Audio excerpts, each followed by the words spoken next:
I pledge allegiance to the flag of the United States of America and to the republic for which it stands, one nation, under God, indivisible, with liberty and justice for all. Heavenly Father, as we convene together to do the work of the people, we ask a blessing over the city of Billings. Guide our proceedings tonight, grant us wisdom, and remind us to always act with a spirit of grace and mercy. We especially lift up to you the children of this community as they embark this week on a new school year.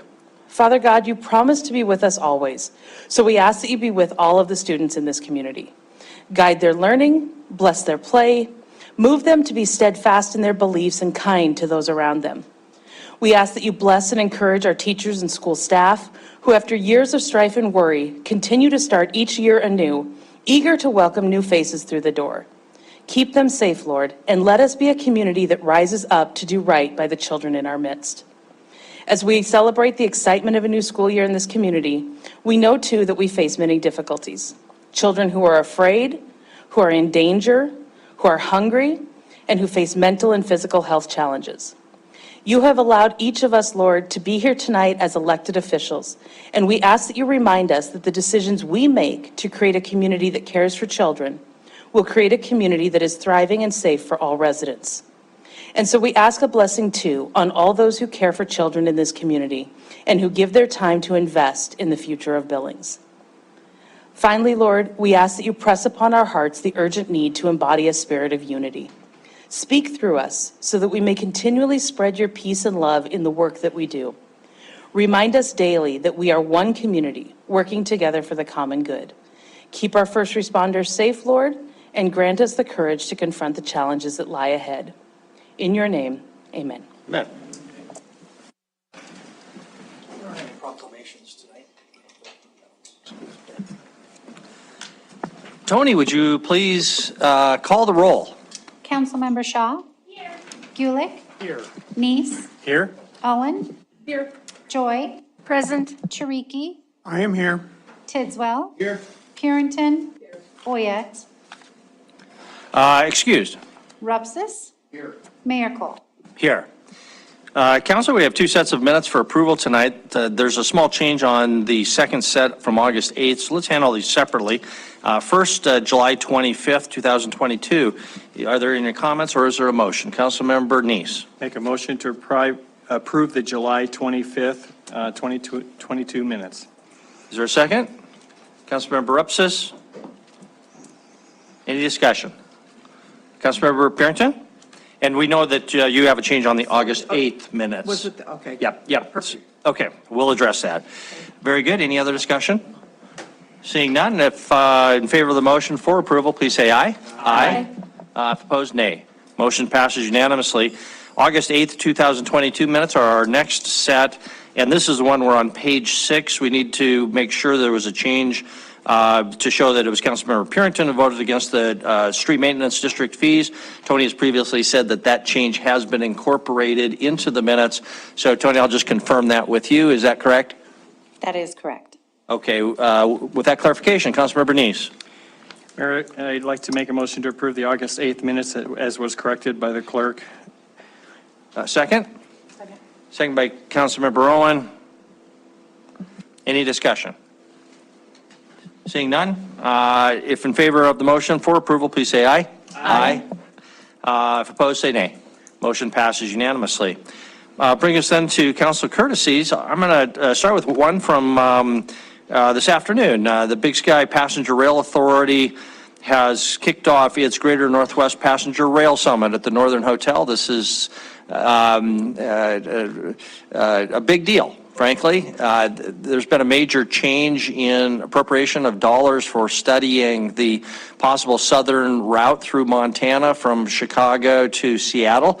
That could be a game changer, and this was very well attended. I had the privilege of welcoming the attendees, several hundred people, and including the administrator for the National Rail Authority in charge of all the trains in the United States came to Billings just for this, spoke very positively about the possibility of long range route through Montana. So I encourage us all to keep our eyes peeled for developments there and see what we can learn.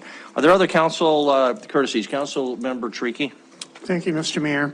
I'm sad to announce that over the weekend, Councilmember Joy lost her sister-in-law, Kelly Joy, after a long illness. Kelly was married to her younger brother, Ryan, and is survived also by their two children, Shayna and Zach. Thank you. Thank you, and Councilmember Joy and your family, you have our most sincere condolences. Other council courtesies this evening. Councilmember Rupsis, I'm going to task you with giving us a little update on the Land and Legacy Miracle Field grand opening last Thursday, whether you like it or not, want to or not. Well, thank you, Mayor, for that surprise. Yes, I was thrilled to attend the grand opening of Landon's Legacy's Landon's Miracle Field at Paula Vista Park last Tuesday or Wednesday. It was a great event. The mayor provided some nice remarks. The Smiths worked for 9+ years to make this happen. And the field is beautiful. We had a great crowd out there. A lot of work went into making that grand opening happening. So thank you, Director Whitaker and Paul Reinhardt and your staff for making that happen. Everybody else who participated on that committee. And thank you to the mayor for his comments and everybody else who came out to participate. It was great. I think the highlight for me was watching several kids get to run the bases for the first time. And the look of joy on these kids' faces as they realized that they were doing that, and they're going to have the opportunity to play ball here in the fall. It's going to be a great facility for Billings, and very happy to see that open. Thank you very much, and most of my clothes are starting to get dry after being dunked in the dunk tank. So it was a great event, very well attended, hundreds of people, so a big step forward for our community. Any other council courtesies? Seeing none, we have no proclamations this evening. Council reports from the committees we serve on behalf of the council. Councilmember Purington. Well, I don't serve on this committee, but this coming Monday, the Criminal Justice Interim Committee is meeting. And so they're going to come up with moving those draft legislations forward that you mentioned in the CA report that Chris mentioned. And so I was wondering, is it appropriate for us, because we listened to those, the short version of them from the city or county attorney Twido. So I'm wondering, is it appropriate for the city to lend our support for those during the draft legislation? Because that seems to be the way that they're moving, especially those, what was it, five different. It's criminal justice oversight is what it was. So is that? Chris, you want to comment? I guess I would think to some degree, sure, if that's something we are supporting, we should support it. Yeah, Councilmember Purington, Mayor and Council, certainly your prerogative. It would be, what I would anticipate is we put together a legislative slate for the session that the cleanest, easiest things is when we can actually identify specific legislation. So this time around, I anticipated putting any and all of the bills that come out of that coordinating committee, provided it fits with our overarching priority to make Billings a safer community, that we wouldn't be vague about them, we would be specific relative to supporting, but at the end of the day, it'll be up to the 11 of you if you want to take that stand. Chris, would it be possible to get the current versions of any legislation distributed? Because at least I feel a bit in the dark about what specifically we're talking about. And I am as well, in that I'm trusting the process is working between the county attorney's office and representatives. I've not seen the language either, but they will be, what I was told by Mr. Usher is that at Monday's meeting, he expects to be assigning who's going to carry which particular pieces of legislation. So I've not seen the exact language yet. The intent would be as soon as it's available, and maybe it's there. I think with what we link, the intent was to link you up with the drafts, was to get those drafts to you And I would imagine they'll evolve some between now and throughout the fall, but yeah, there's. If I could, so one of them, and this is the criminal justice oversight, I said the interim committee. The first one was to revise sentencing laws for theft. The other one was dealing with sober living homes. The third one was for definition, to provide a different definition for persistent felony offenders under supervision. The other one had to do with sentencing laws for disorderly conduct, and the last one was theft for motor vehicle as a felony, instead of having them as a money cutoff. So, I mean, I would propose, I mean, I know they're going the direction that we're wanting them to go, and like you said specifically, no, but they're moving in that direction. So for the committee to adopt those, I think, I mean, that's where I think the support from the city council would come to say, yeah, and yeah, we will look at it. There is draft legislation on their website. So, I mean, I would prefer, I mean, I'm going to write them if no one else does, but I am happy just, you know, that you're wanting to, you know, to support whatever efforts they can do, because these are exactly things that we face. And all 5 of those were items discussed at the meeting with the legislators that we had last week. And I heard nothing but positive support coming from the city side. Maybe the appropriate thing is if the council agreed to have a fairly short, fairly, I don't want to call it evasive, but general language or a letter of support, which I'd be happy to sign, or Chris could sign, using appropriate language. If you'd like, I could work on something like that this week. It's Monday, you said, a week from today? It's Monday, and I think online, I don't know what the deadline is, but I know when you're writing, if you're going to send it to them, letter, I think it has to be there by the 26th, so that's coming up really quickly. How about if Councilmember, all in favor of Councilmember Purington preparing a draft for me to look at and Oh, I edit could do a little that. bit? I mean, Okay. I could, but I mean, legal also, Gina spoke in favor of that as well. That's why I was thinking maybe, you know, something from the city of Billings, and the city council agrees, and the city administrator agrees, and our legal agrees. So that's where I was with that. So, Yeah, so Gina, Chris, me, anybody, but I'd be happy to cooperate if the council wants to support those in general terms. I see a lot of nodding heads, and maybe want to express disagreement. Chris, you got any problems? Gina, any preferences to who would sign such a thing?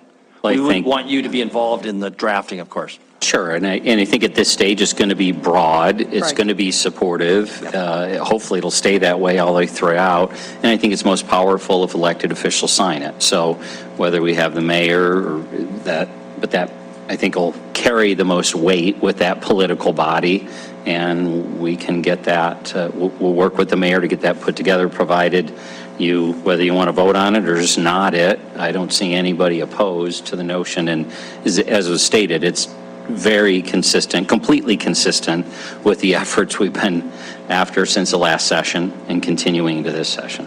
Okay, so that's the direction we'll move in. If there isn't any further comment, Councilmember Tricky. I just want to add to that all of the interim committees, including the Governor's Task Force on Housing, are meeting and all intend to propose, do what Councilmember Purington was talking about for the Interim Justice Committee. So we will be seeing proposed legislation from 5 or 6 other committees that I'm aware of. Okay, thank you for that heads up. Okay, if that's it, we'll move ahead then. Any further council reports? Then we'll move to city administrator reports. And council, I'll just also mention that if consistent with past practice, there's a desire to move an opportunity for public comment on non-public agenda, or I'm sorry, non-agenda items up front. I'll entertain such a motion after the city administrator's report. Chris.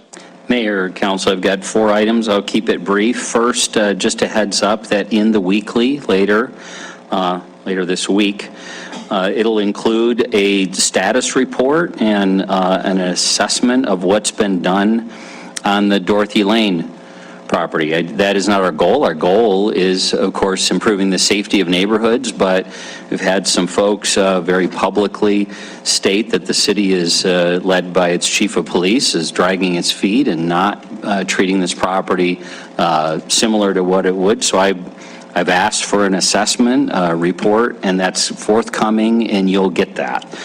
More importantly, is to understand what's happened and how we might use this in our efforts in the past relative to coordinating our efforts at the city, at the county, and where appropriate at the state levels to improve the safety of neighborhoods and resolving these problem properties in our community. I wish there were only one or two. I'm fairly confident, as I'm sure you are, there are more. So there's more to come there. Debated whether to have the chief here tonight, but thought it'd be best, frankly, to finish that written report and then go from there. Second up in front of you is a blue sheet of paper, two-sided. It is the diversity, equity, inclusion, and implementation training opportunity through the DEI network. This is their third session. Quite deliberately, we have been asked to sponsor this. We've not sponsored as a city. We've waited deliberately to let a few sessions go by, but 3 staff will be participating this session so we can see for ourselves what the program is. Why am I bringing it up to you? Some of you have expressed an interest in participating, and you're welcome to do so. I confirm by the network this morning, the chamber is basically doing the legwork, that there is space available. It is just shy of $1,000 per person. It's not just a one and done. There are 4 sessions. There are 2 different groups, A and B, and then there are some critical network opportunities. I would ask if you'd let me know by the end of the business day Friday, we will get you registered to participate.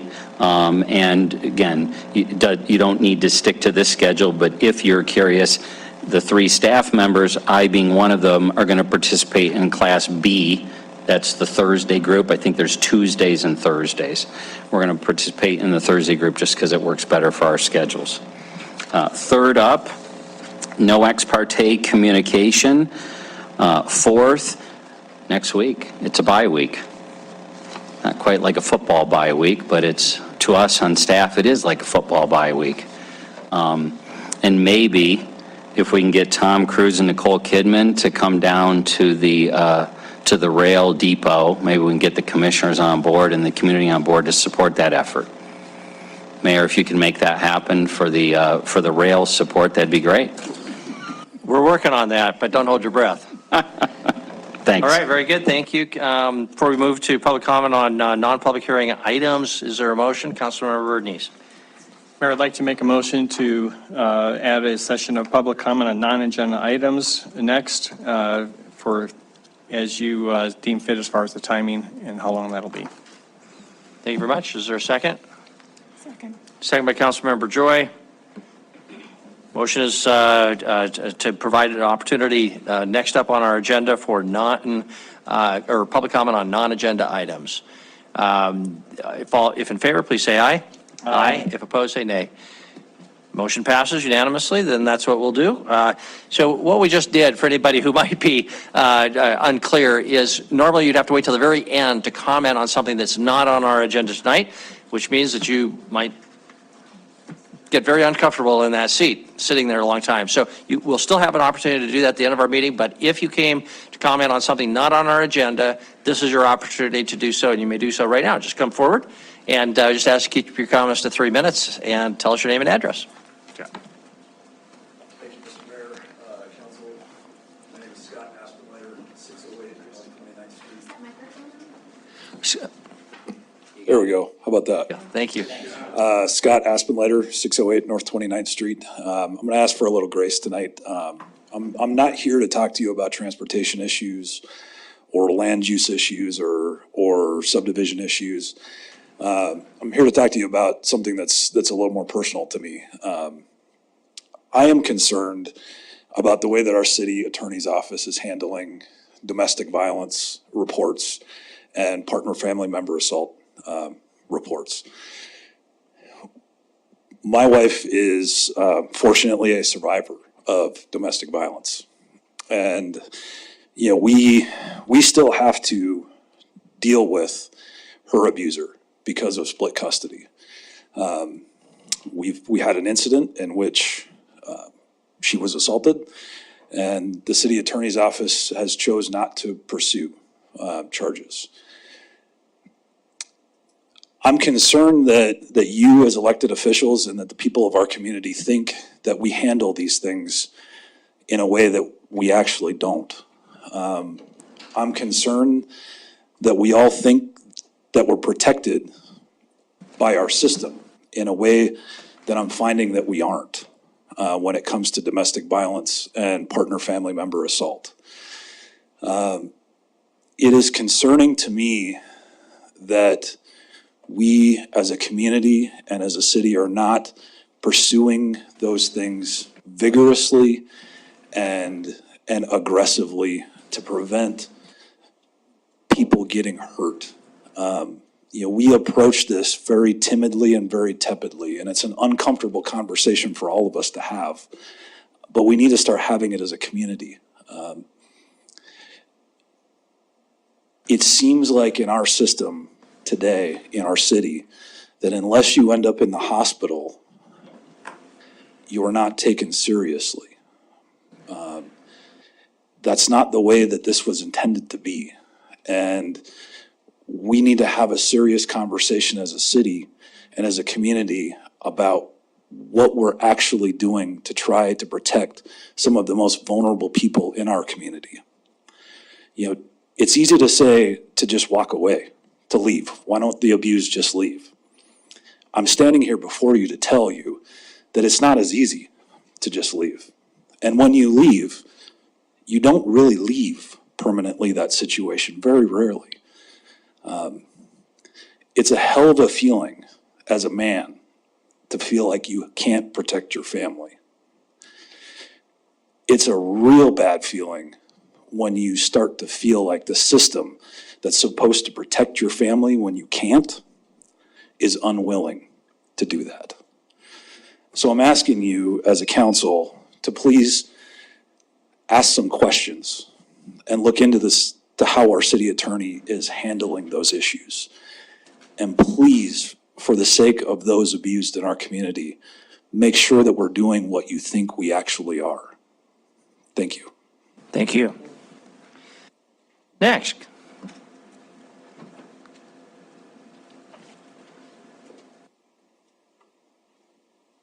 Council.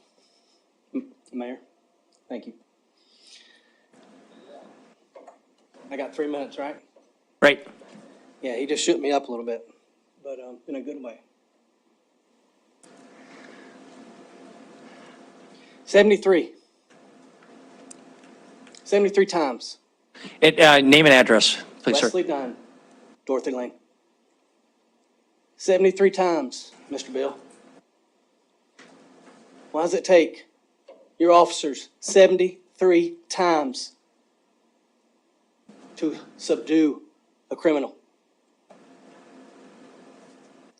Mayor, Mr. Bill,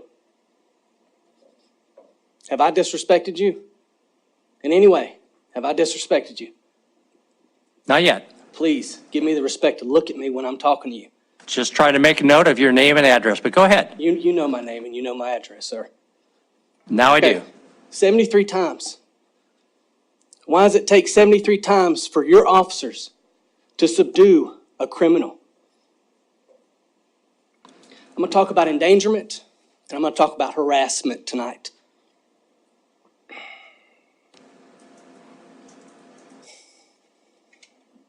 I'm going to give you the definition of harassment. Aggressive pressure or intimidation.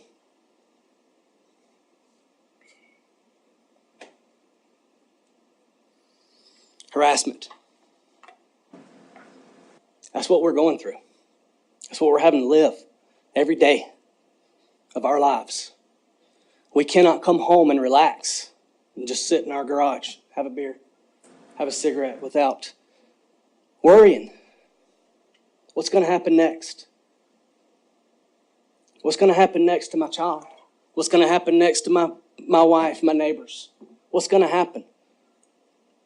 Why can't I relax? You inherited this. You inherited this problem we have.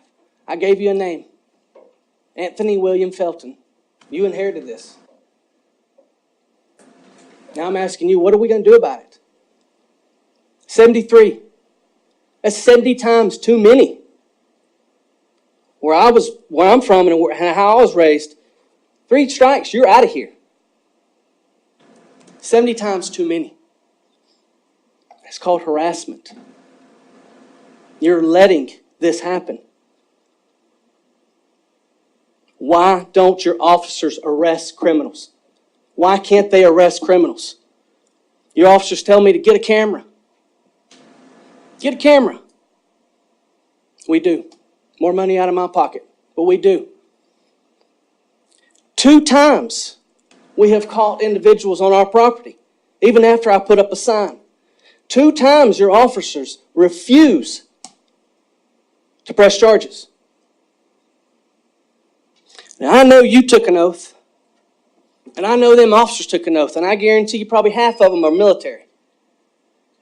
And they took an oath to serve and protect. Why aren't they doing that anymore? Why aren't they doing that anymore, Bill? Why aren't they serving? I got them on camera, and they still will not press charges. Why? Because the city attorney says there's not enough evidence. All I'm asking you is to give the order to have them arrest people when they break the law. That's it. That would solve our problem. The fear is not in their head anymore. Criminals are running the streets, and you know it. We all know it in this room. What's it going to take? My wife has said it. I'm not going to be your red light. My family is not going to be your red light. Okay? Harassment. I got more coming. Endangerment. I got more coming. I'll be back. I'm not trying to intimidate you by no means. I'm asking you, why? Why are you allowing this to happen? I got more. I'll be back. Okay, thank you, Chris, Mr. thank Dunn. And just to clarify for anybody who might be listening, the city council doesn't give orders to our police department, but we will be getting a report. Our city administrator told us that, and we'll be looking forward to it, because there's obviously a lot of details there that we're not familiar with, but we're looking for that input and information from our police, chief of police soon. Sounds like based on our report we got tonight. Okay. So, Thank you. you bet, thank you. Jennifer, thank you for that great prayer earlier. Yes. Thank you very much.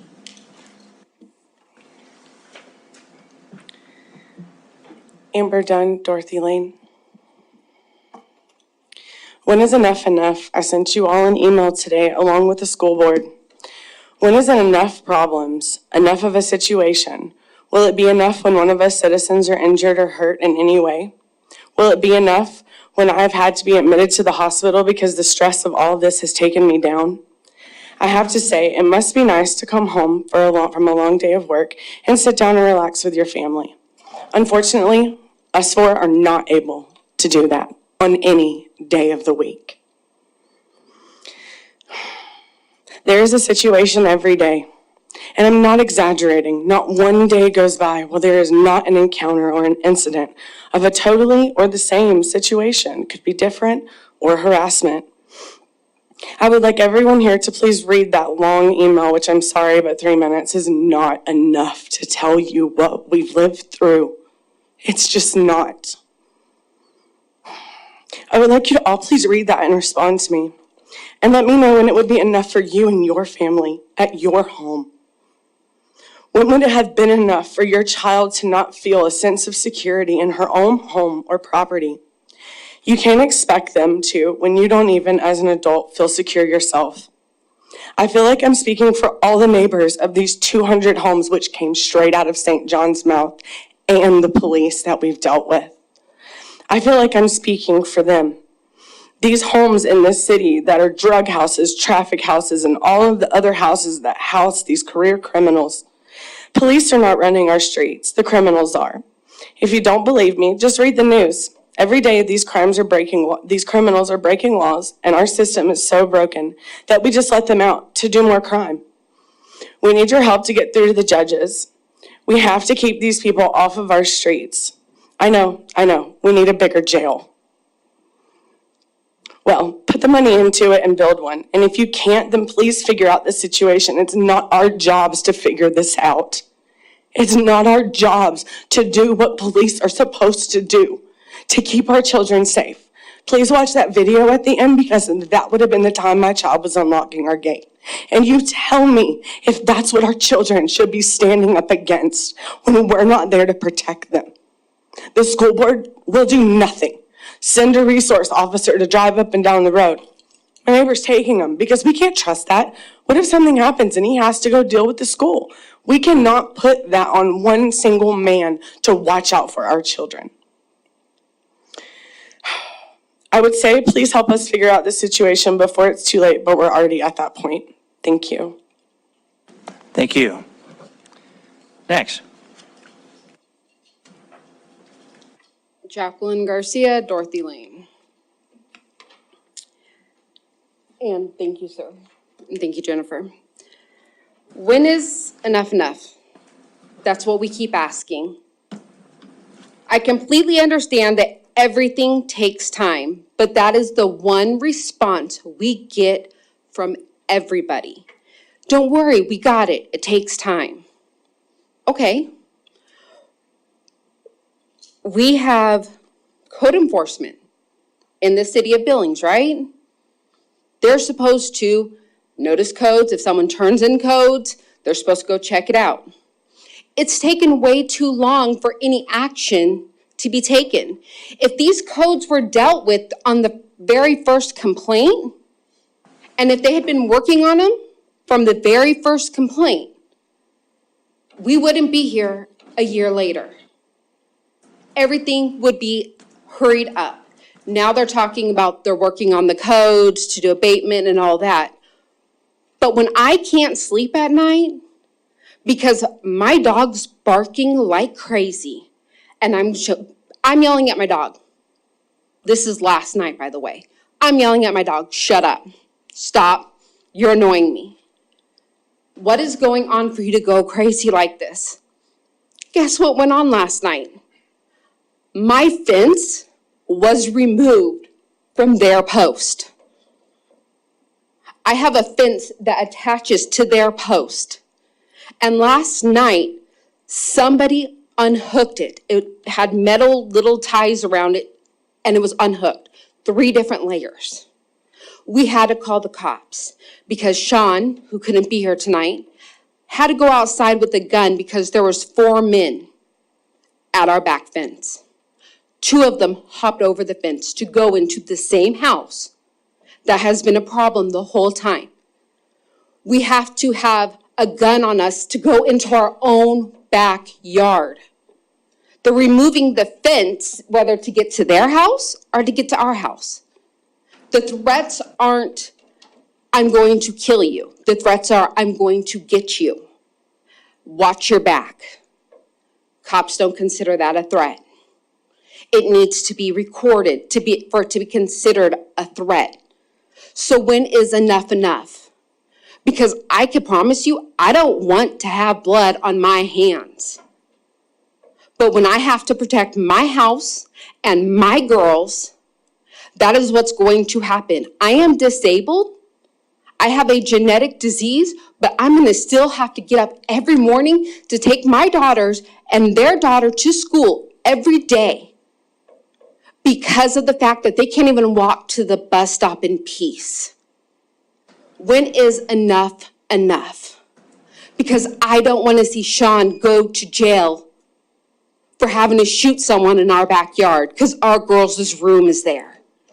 We are making police report, but at what point do we become annoying to the police? They didn't go look at the fence being cut off, and we know the fence was not cut off before because they had to help me get my chicken. They didn't look at any of that. They went and knocked on the door, stayed there for about a minute, not even a minute, 30 seconds, and then they left. The guy was outside in the front yard before they showed up. They stayed in the house, didn't answer the door. Cop knocked on the door. 30 seconds later, they left because the guy didn't open the door. And guess who's right back out front? when is enough enough? When somebody gets killed? That is a major concern, and I wish you guys could see that. I wish you could see it, because it's not being done. Nothing's being done. Thank you. Don't see any other public comment. No one else is coming forward. So we will close the public comment on non-agenda items, move on with our regular agenda this evening. First item up is our consent agenda, or I apologize, public comment on items that will not have a public hearing later. So tonight, that's anything under item 1, the consent agenda, or item 3B, preliminary plat of the St. Vincent subdivision. If you want to comment on any of those items specifically, this is your opportunity. Everything else on our agenda will have a public hearing later, and you should wait to make your comment until we come up on those other items. But if you have anything to offer on items 1 and all of the sub-items, or 3B, this is your time. Is there any public comment on items 1 or 3B? Don't see any, so public comment is closed. Move on to consent agenda. Are there any separations? Councilmember Ripsis?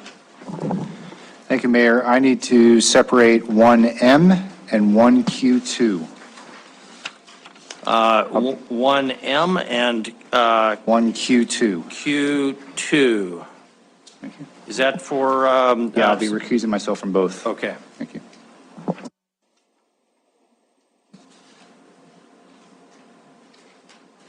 And any other separations? Okay, we'll proceed then to address the non-separated items. Councilmember Gulick? I move to approve the items on the consent agenda with the exception of item 1M and 1Q2. Thank you. Discussion on anything? Councilmember Tricky? Thank you, Mr. Mayor. I just wanted on the record that I have worked with Dan Denson of Denson Technologies. This is item 1H. I won't be recusing myself. I don't have a current business relationship with him. Okay, thank you. Councilmember Owen? Mayor, I think you forgot to get a second. I think you're right. So I'll second it, and then I'm going to make a comment if that's all right. Go ahead. I am a little concerned, and I mentioned this to Chris, about first impression quasi-judicial issues on the consent agenda.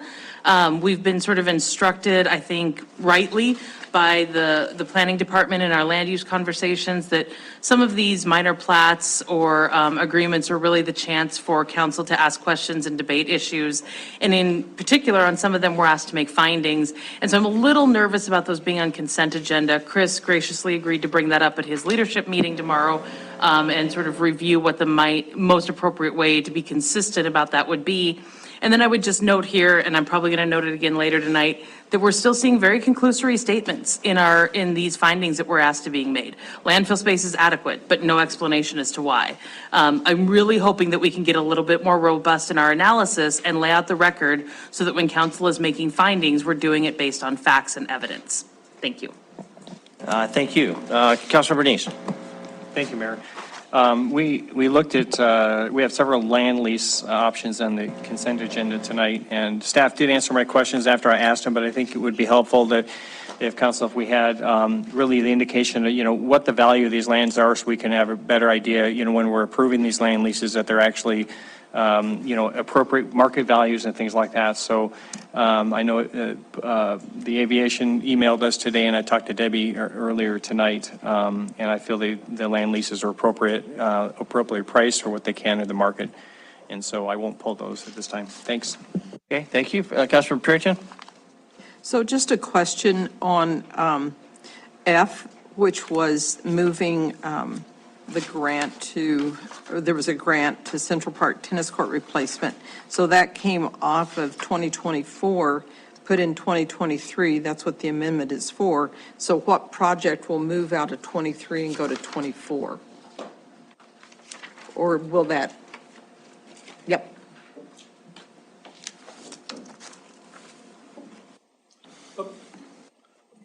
Councilwoman Puritan, what you see is an amendment to the Land Water Conservation Grant that we received for to reconstruct the tennis courts at Central Park.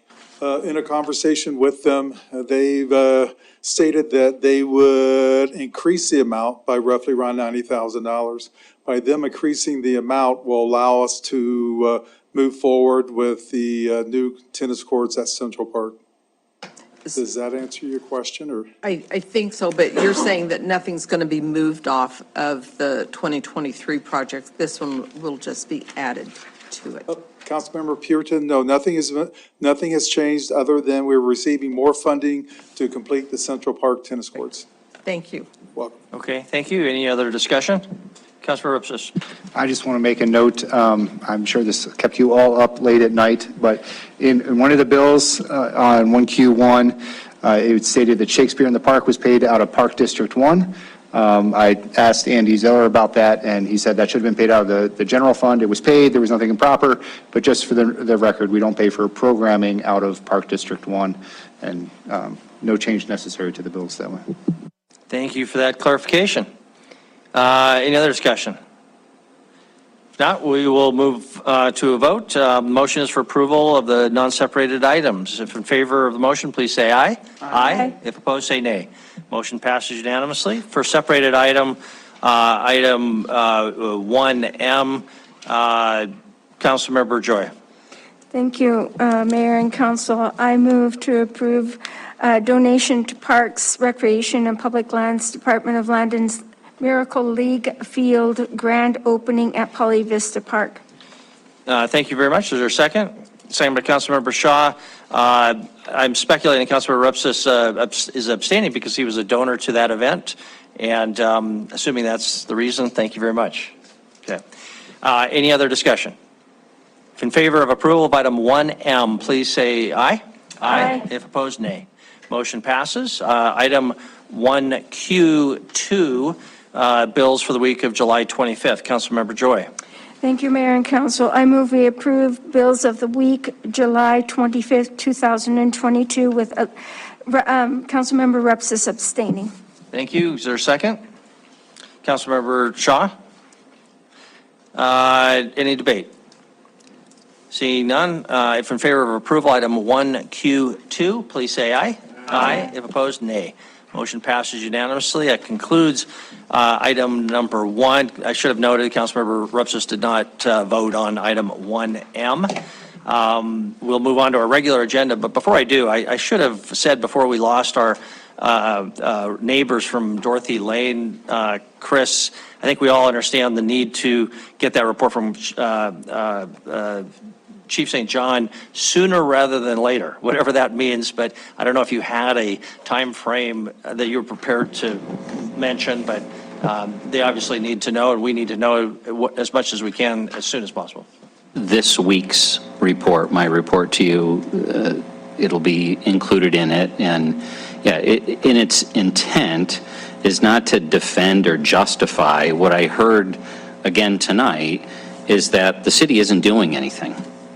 And that worse yet, that law enforcement maybe is literally, because somebody's offended the chief of police, dragging its feet and not following through. And so I've not seen that report yet. I was told by the chief it is in draft form. I trust it is. It is being reviewed, and that it will be included out for you and public later this week. And that won't wrap up all the future. It's just to give us a status. And then, as I said, it's all about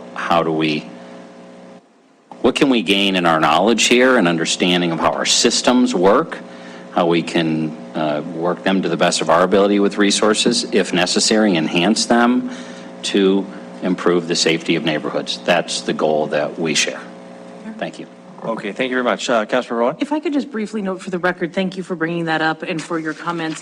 I also just want council members to understand, and I don't know if Roy has had the same experience, but I've received phone calls from neighbors not here on Dorothy Lane. I don't want anyone to walk away and think that this is just two disgruntled neighbors. I think this is a widespread issue that's shared. And so I have heard from other neighbors that are not here tonight. Certainly applaud those who do continue to come for their advocacy. But I wanted council members to know that there are others who share their opinion who are not here tonight. Some were at the neighborhood meetings. Some have just called me by phone. Okay, very good. Thank you. I agree with that. Okay. We'll move on then to item number 2. Tony, would you read item number 2?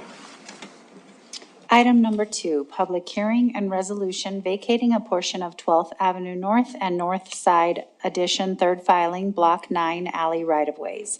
Staff recommends conditional approval. Action, approval or disapproval of staff recommendation. Thank you very much. I guess Debbie's going to start us off this evening. am. So just a couple of notes about tonight's presentation for the vacation. First, because you haven't heard much from SCL Health yet about what's going to happen, I thought it was important to have the context before we went on to the vacation. So they're here tonight to speak briefly about what the plans are for this area before I present on the vacation. So if we can do those presentations and then we'll do questions, I think it'll make more sense. And then I would offer that we're very early in the process. So they don't really have everything figured out yet. We haven't approved everything. We're not sure we know everything yet. So there's going to be a lot of we don't know yet tonight. But it was one of those things where before they move forward, they need some assurance that the council is going to be supportive of this vacation because it's inherently kind of key to this project. So that's why we're here kind of early on the process, and there's going to be a lot of I don't knows. So with that, we'll get started. I think Rick Luthold's going to talk for, no? Okay, he's going to start. Good evening. I really thought I had everything figured out coming in front of you. So I guess I'm wrong on that. I'm kidding. My name is Creekor Janseasian. Good evening. Thank you very much for having St. Vincent here to speak to you about our plan for the future. I am the Chief Operating Officer at St. V's, and it's a pleasure. By the way, just as a commentary, it's my first observation of your proceedings, and the variety of topics that you entertain and you hear, I commend you. It's a big task that you're doing for the community, and living in Billings for the last year and a half, I've truly enjoyed my membership to your city. So thank you very much for accepting myself and my family who are members of this community. So with me as partners are Bruce Fong, who is our Senior Director of Planning and Construction for SCL Legacy. We are now Intermountain as well, and he has joined us from Denver, as well as our civil engineer, Rick Luthold, sitting behind me. Rick will be joining me in the 4th and 5th slides. We only have 5 slides. I'll be quick on it. Going to second slide. Why now? What are we doing? Well, we were the first hospital in Billings back 125 years ago. It's amazing to see all the transitions that we've gone through, and we're so proud to have been serving this community and our surrounding areas, which now expands beyond Billings, where we have trauma coming in, flights coming in, and services that are staying in town rather than us resorting to sending a child or a mother or someone with great acuity away to Salt Lake, to Denver, to Seattle, and we're proud of that. We have nationally ranked programs, and again, we're proud of that. We tout along with our neighbors of how well we're doing, because it's important. We do have a good relationship with our neighbors to the south in this healthcare corridor, and that's important to note as well. As they're building, we're building, and we're doing that. We're investing in the community for one reason. We want a healthy community, and that's the point. We're going to continue doing what's best for us. Building a hospital of the future is exciting. And you might ask, what's wrong with your hospital today? Well, a lot of pieces don't work to the greatest efficiency and to the need of our caregivers. Caregivers being doctors, being nurses, being us as administrators, as we identify somebody needing a different level of care that we didn't think needed it yesterday, but we need to expand our services because as we're growing in our population, more needs are being identified. What does that look like? Where can we expand? In our current structure, it's hard to expand in our existing buildings. If you drive around 30th to Poly to 27th down to 11th, you can see the different architectural designs from the different decades. And some are smaller rooms, some are bigger rooms, some are renovated, some of the plumbing is newer, some of the electrical is the latest, but all of it is not aligned to be the most efficient and most technologically savvy. So today, we're coming to you to share with you for the first time that we want to expand our hospital with a new hospital towards 280 to 300 beds. The footprint will be about 850,000 square feet, and this is something in the works for years now. So I'm very thankful to the former executives that had this vision, that have handed it to the new leadership team, and hopefully when we're no longer here, the generations of tomorrow will say, thank you for having this forethought. Why do we want to have it here?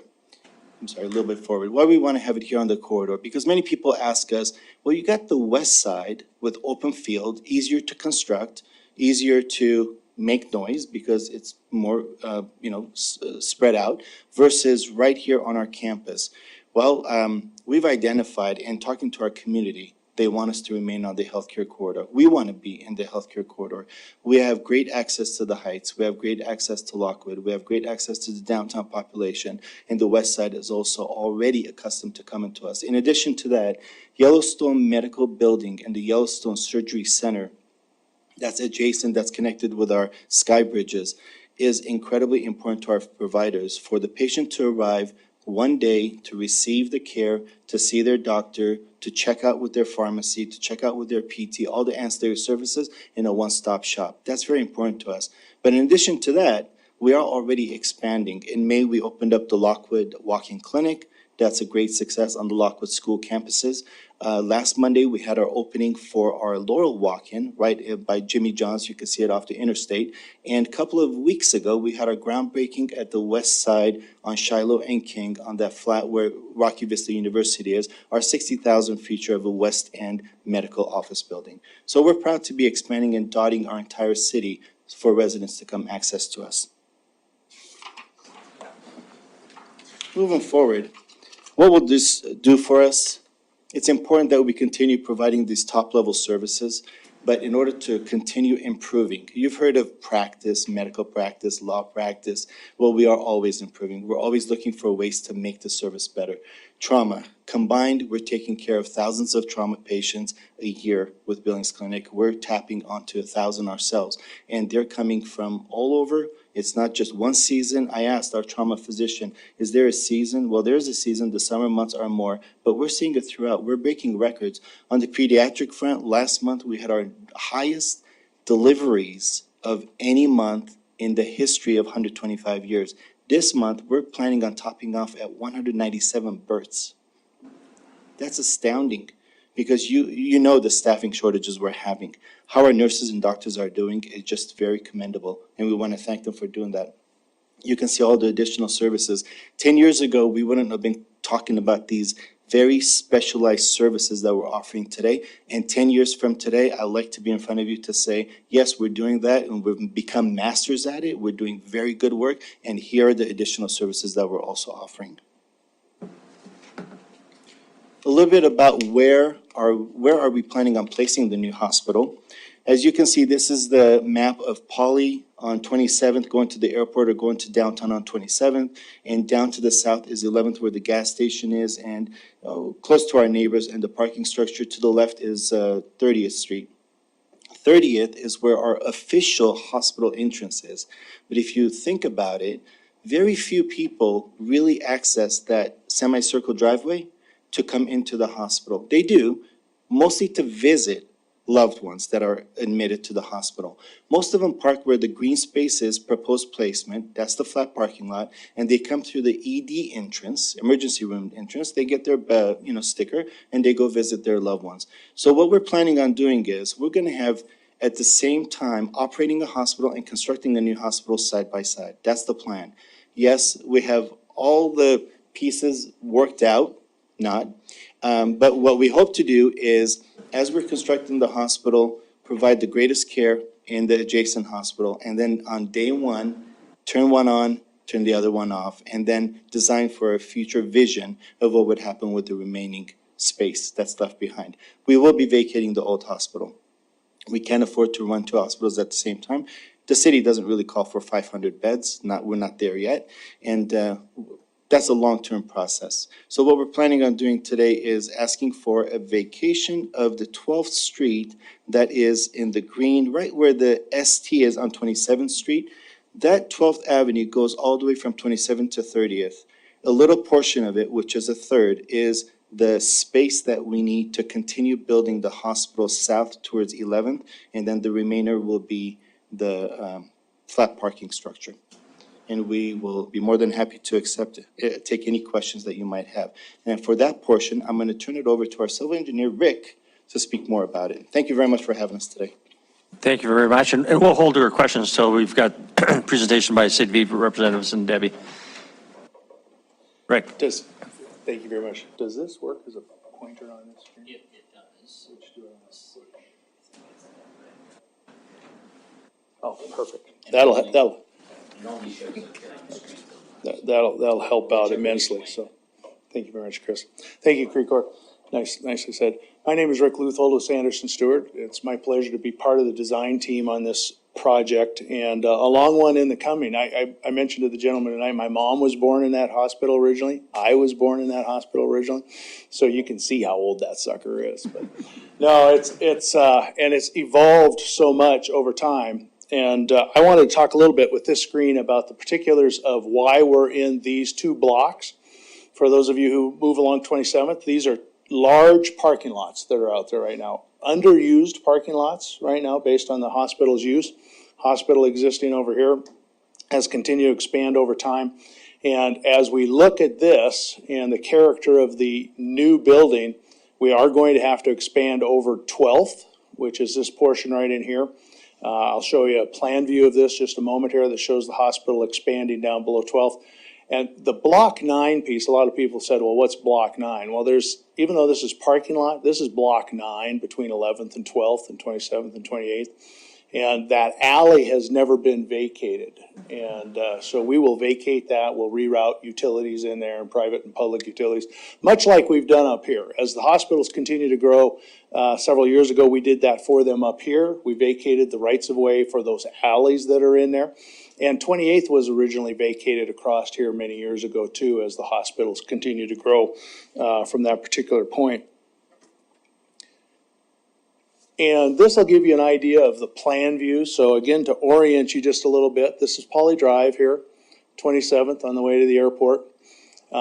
This is the existing hospital at this location. Grandview comes down and down to 30th here, 12th along here, 11th down at the south end, and this is North Broadway as it comes up through here. You can see with the new configuration, and I have to point out again, as Debbie said, we are very early in the process. And typically we wouldn't come to the council with this kind of request until later, till things are a little more formalized. However, as Debbie indicated, there are two specific hurdles that we wanted to get over before we went deep into design. You can imagine the design of a hospital of this scale is really quite an undertaking. It'll be several years, 3 years probably, before we see plans submitted for review and approval on a project of this nature, three to 5 years, and 5 to 8 years to build out. So it's an aggressive kind of look at timeline in the overall development of the project when you're talking about building a 250 to 300 person bed hospital. The other thing is, and I was a little concerned when Creekor said, I'm going to flip the switch and move from the old hospital to the next hospital. As you can imagine, we have facilities going on here. This is the emergency department entrance to the existing facilities right now. And we are looking at how we bring this hospital into play. This will be the main entrance, as was mentioned here at North 28th and 12th Avenue. This is designed to be, take back to when this was originally the character, when it was just a hospital on this corner. You had that off of 30th on the main entrance. We lack that right now in the facility, so we'll bring that into that corner. But we need to keep both operations intact. So in order to do some of these things, we are here asking for the right-of-way vacation this evening. We did pursue, there are two small corners, one here, and there's one little piece here along 27th and one here by the MSU building that's in operation here that fell within some zoning jurisdictional height considerations because we're 150 feet to the nearest zone. We've taken that through the Board of Adjustments. We've had approval for that and are approved for that. So now we're looking at this, and with this being approved, we'll move full bore into design. We did hold neighborhood meetings on this project, mailed to all of the folks in and around the area, as well as significant stakeholders in the neighborhood. Well received with regard to keeping it downtown. Excited about that, and we did not have any opposition to either the hospital project as a whole or to the vacation of these particular rights of way. Just again with orientation, because you see this blue, and I want to make sure, because this is the first time it's been before the council, and And as we get into this, we're more than happy to come back at a work session later on or some facility. As we get deeper into the design, in fact, we'd love to come back and talk with you about it a little bit more when the time's appropriate, and we can arrange that through Chris. But the white area underneath here is a podium design. That's probably about 3 stories in nature. And that will house a lot of operational characteristics. The blue are patient towers. And really the criteria here, you know, a lot of hospitals you go to may be in a square configuration or they may be in a U-shaped configuration. And that's been part of the problem here is a lot of those patient rooms look out on another patient room or another wall across the way. And so the designers, as they've looked at this, said it was really important, and hospital leadership looked at this and said really important to come forward and make sure all of these patient rooms will have nice views, aesthetics to the valley or the rims or however you look out of that facility. So, and just as a last comment with regard to the hospital and its footprint, I guess two remaining, because as council, you're always thinking about, you know, we're asking for a closure of this right away. We're asking for a closure of this alley through here. We've had that through staff. We do have a traffic impact study that's been done and the staff has reviewed in accordance with this. And Debbie can speak to that in her staff report, but we're planning parking on this lower level at this point in time. Originally, we had talked about whether this deserves structured parking or not, but the idea is the parking and the parking study that's been done for the campus would indicate this supports the facility as we go through that transitional phase. And then as we go into the growth phase, this will again be vacated. Still no specific plans with that. It will probably go through a feasibility and due diligence and evaluation process, but we are planning to, at least in a portion of this on the east end, come back with additional parking on that side as the facility continues to grow long-term and moves from that standpoint. I think, let's see, we talked about access. We've been before the Department of Transportation for discussions and considerations. And I will wrap it up with that and indicate that, you know, we're happy to answer any questions you have this evening. If you want to have those now with us as applicant or after Debbie's report, and then you can ask both sides from that standpoint. But I certainly would ask for your favorable support of this vacation petition here this evening so that we can proceed with the project. So, Thank you, very much. Rick.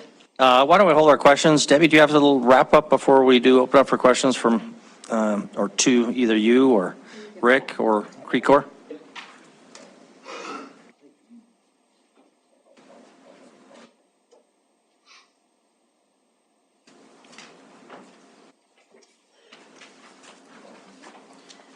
So, to the details of the vacation here. So there are 2 locations that we've talked about.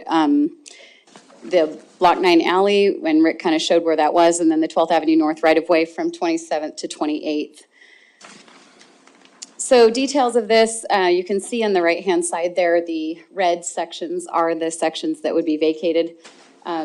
Administrative Order 56, we refer to that a lot, and we attach it to the council memos, but it basically it discusses how we vacate land, what the process is.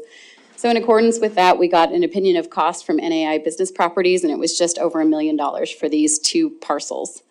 Water, sanitary, sewer, and storm are located in these areas, but they will be relocated with the project. As they alluded, a traffic impact study was done.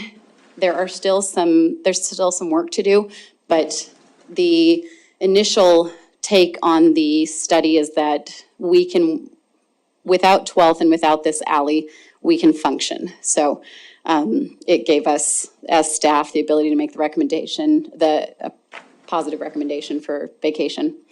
And we did add a conditional approval on this, both for the city and for the applicant.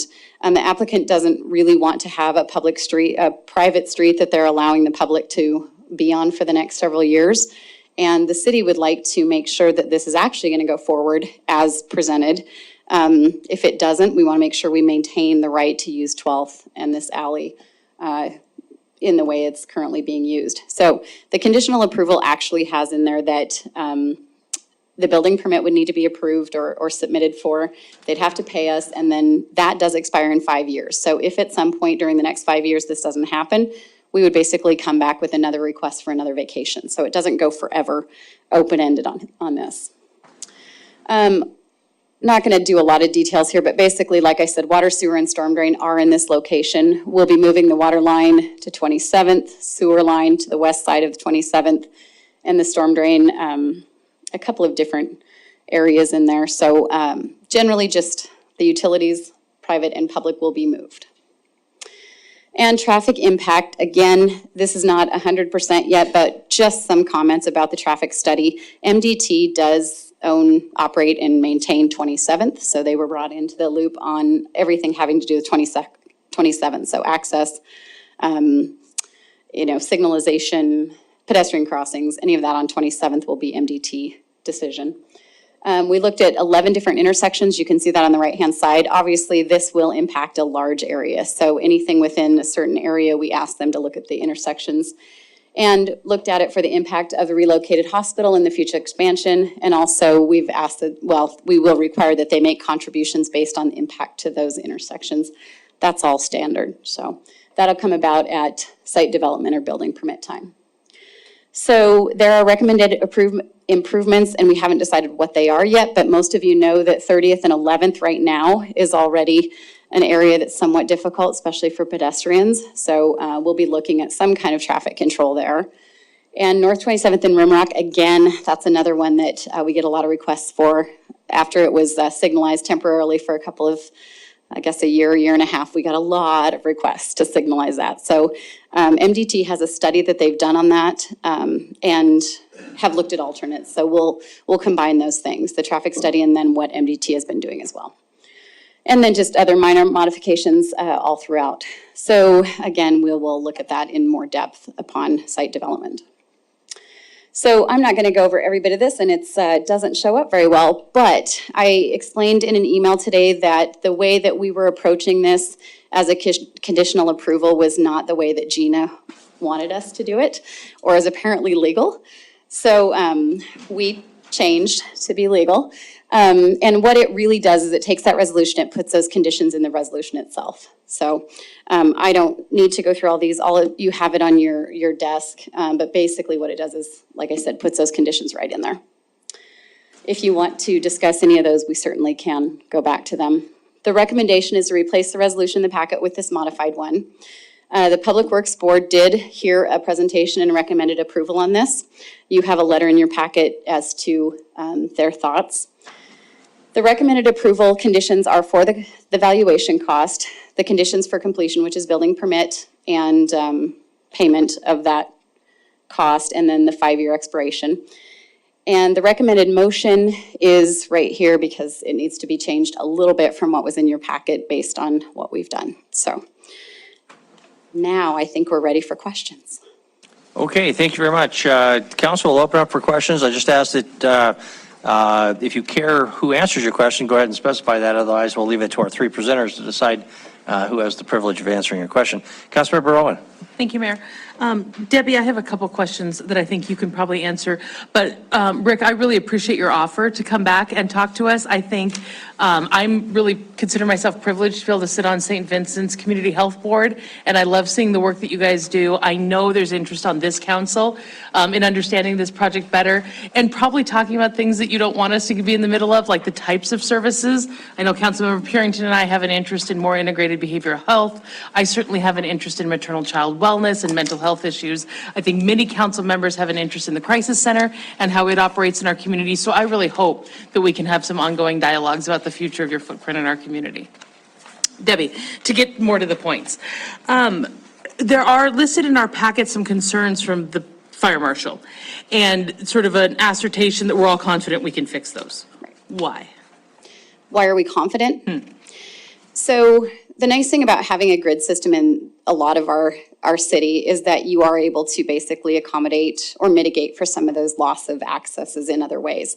A lot of what fire will look at when the site development comes in is how can they access different points of the hospital. In talking with them, they were confident that between Poly 11th, 27th, and then the west side, wherever that ends up being, they'll be able to access, or they will require access during that building permit process. And then my last very quick question, Mayor. You had mentioned that there's these ongoing sort of questions about pedestrian access, and as we close off streets, obviously that pedestrian access becomes all that more important. So if you could just look in your crystal ball a little bit, do you foresee us heading towards a point of needing a pedestrian overpass on 27th at some point in the next 10 years? So my crystal ball is inherently bad. Nothing ever happens that I think is going to happen, which shouldn't give you too much confidence, but. I mean, I know it's not our jurisdiction, that's important to point out, it's MVP, but I'm just curious. I hear you. It is a conversation that we've had in almost every situation where we've talked about this. When a lot of the services, like going to coffee or going to the 406 or any of these things are on the west side or on the east side and the hospital's on the west side, we anticipate some pedestrian traffic. So as you lose that, some of the access through the, 12th, there could be a requirement or a need for something there. I don't think we've gotten that far yet unless the hospital has a plan to just put one in, or Rick has an idea there. Rick. Thank you very much, Mayor, Council. Excellent question. And pedestrian activity, bus activity, bike activity, all very important to the hospital as it goes forward, both for their staff as well as users of the facility. I failed to point out, and I apologize in my presentation, 12th is not signalized right now. 11th is signalized, Poly Drive is signalized. And we have no intentions, because of our access plan, to provide any further signalization between 11th and Poly Drive. There is a pedestrian section to the traffic impact study. We are analyzing that to see what's best to do. And I know at the hospital side of it, we've talked about what services they're going to be providing within and that kind of thing. And so it will be a process to identify what we think that pedestrian load will be on 27th, and we'll make recommendations on how to, and work with city staff, Debbie's staff, on how to address those in the future, whatever that may be. So are you hinting that we might get to something like what we see on 6th Avenue, where it's just a pedestrian signal before we would get to something like an overpass? My crystal ball is about like Debbie's. It's hard to say. But if you, from a professional engineer standpoint, if you look at the progression of things, obviously it's hard to justify a large expense for a pedestrian overpass if you end up with 15 people crossing there. And so the progression is probably, do we need anything to begin with, or is it a short enough distance to go down to the existing signals?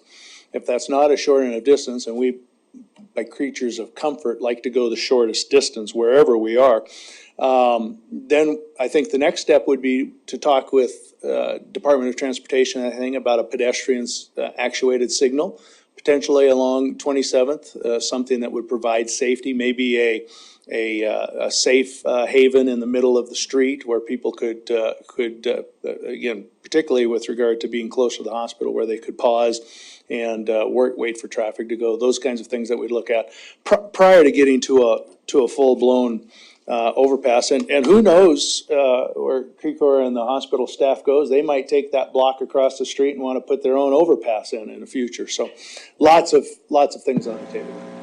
Thank you very much. Chris, comment, and then Councilmember Shaw had a question.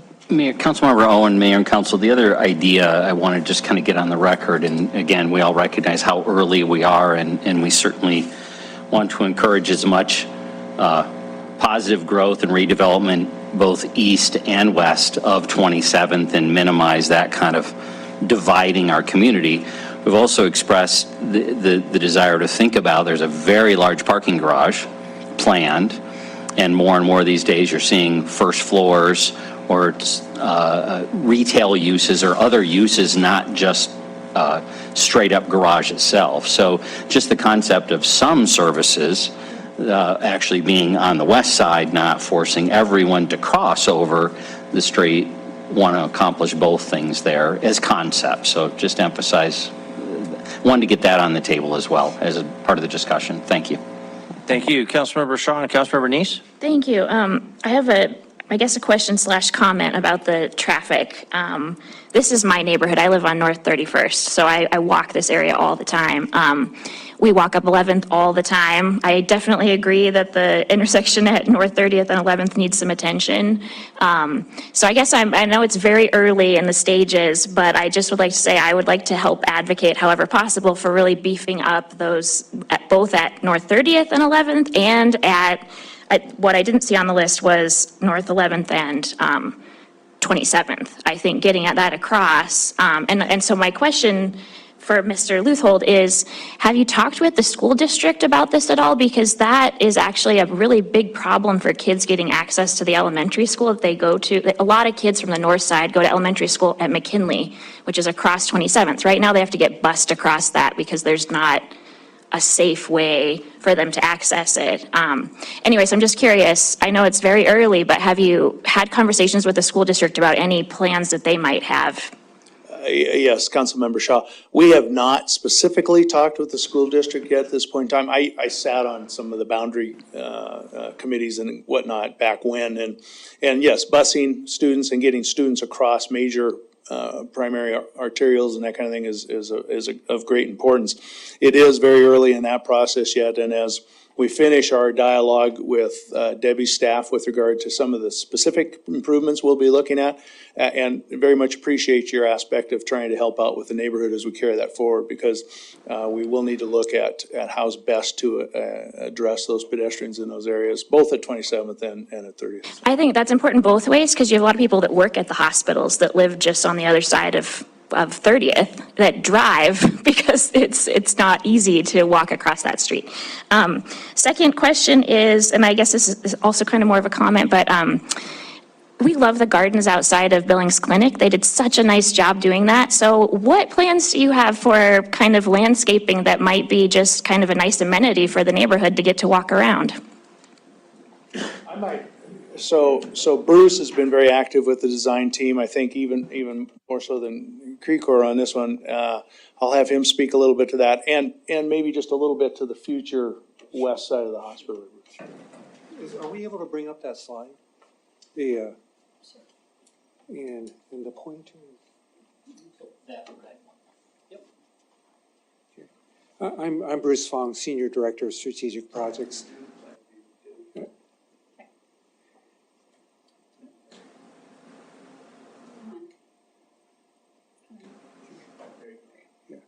First of all, I commend Rick for explaining the major feature of the patient bed towers and providing views versus views into rooms, views and natural light. And that's very important for healthcare and healing of our patients.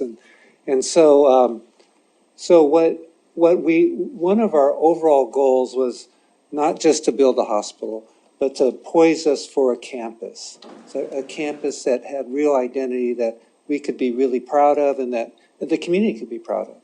And so we recognize that this wing here will provide protection for what we're considering an entry drop-off plaza at this node where Broadway comes up to the entrance, and from 30th you come on 12th. And so as we get into the conceptual design of this, we see that as our opportunity for that public open space. And in addition to that, we do have opportunities when the hospital is demolished, right? And so we are going to have a campus vision plan, and in that case, it will be a public process. We will invite the community. We've done this before, so many of the hospitals that we built, most recently in Denver. So we built one downtown. We had that same process with the city of Denver. We just did one, and we're building one in Wheat Ridge. Same process where we're trying to optimize a public interface with our facilities, right? And so when you talk about, for instance, access, we're a 24/7 facility, and there is opportunity at least to keep some of the access points in our hospital open for the majority of the day. Very good. Thank you. Additional questions? Councilmember Neese and Councilmember Purington? Thank you, Mayor. It's exciting to see the hospital expand in the city. I think it's a really good idea. They're not moving out of town. They're not moving to another town. And so I'm excited about seeing this happen. I do have some questions. I'm glad this map is up here because that's some of the questions I had. When I look at this and consider this, the vacation of the street is not as big a concern as, really what is going to be there. This is, kind of the gateway from the airport as far as coming down. As Chris mentioned, I was going to bring this up is, we have a parking garage, and with ground street access, we get a lot of complaints now in parking garages on ground streets. People are entering those garages and doing all kinds of things in those garages that are not for parking. And so I think it would be helpful to make sure that we have good activity on the ground level. I think, we don't have an ordinance to say no ground level parking, but in structures, I think we should have something like that. We have more retail, more activity and spacing and stuff down on the ground level of parking. So I really, not knowing what that plan is going to be, I really encourage you guys to take a look at that. It'll be better for the hospital to have some of that activity. Visiting a hospital, I got to go out for, eat or coffee or something. It's a lot nicer to have those type of places right there that you can go. The other concern I have is what is your plan to vacate the old buildings? That's a really big concern of mine, that once you flip the switch and you're over there, we're going to have these buildings that are vacant and maybe there for years and with no plan. So what's the master plan for that other site? Can anyone respond to what the master plan is so we make sure we're not having vacant buildings there for years to come?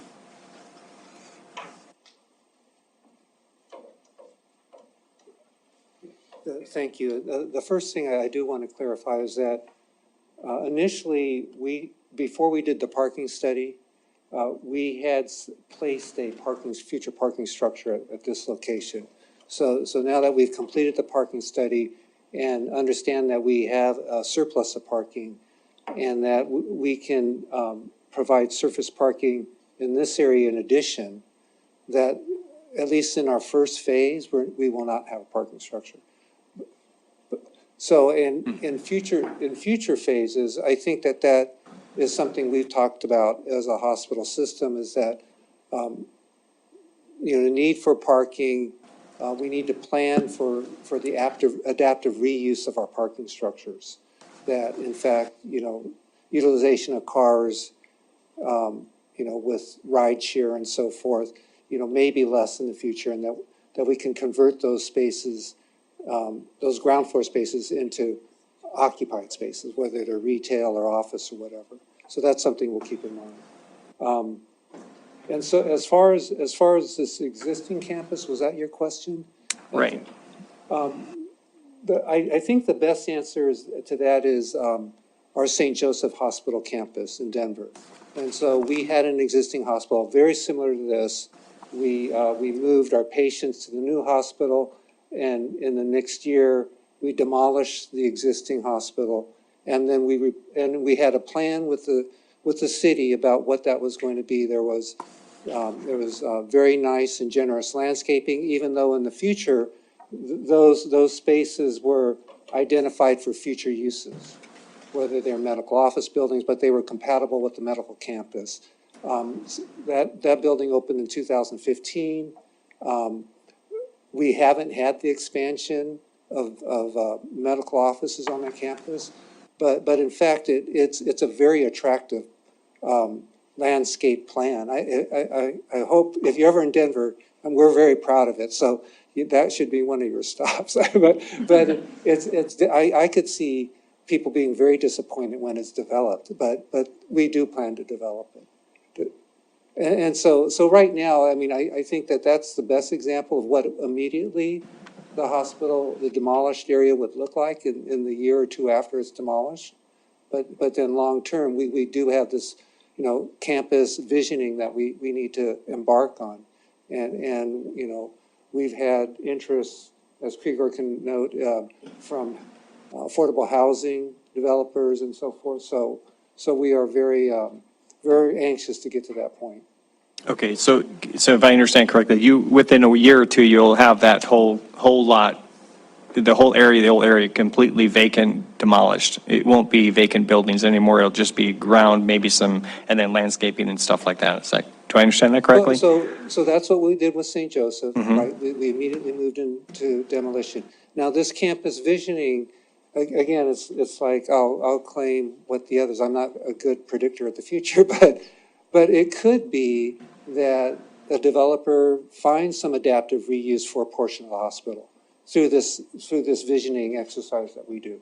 So there's a broad range. It could be complete demolition. It could be some reuse, adaptive reuse, There's a developer interested in Marillac building, which is probably the easiest freestanding component that could remain.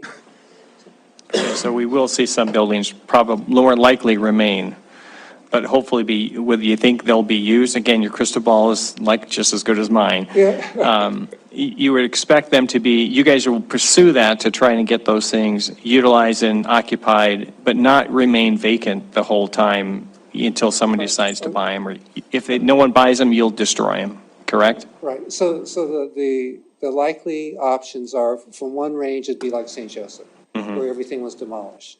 Another range would be, there'd be some adaptive reuse of some components of the hospital. And I think in no case would we have a vacant building, a permanent vacant building. Okay, thank you. Thank you. Councilmember Pearson? Just one quick question, sir, while you're still there.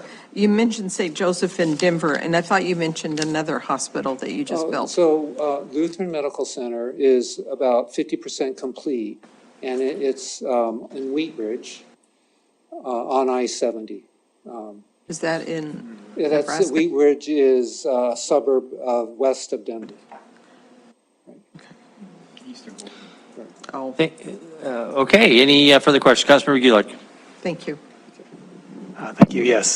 So, yeah, I had the pleasure of attending the presentation that Gregor and Bruce and Rick had given to the neighbors, and yeah, it was good to see you all again and the design again.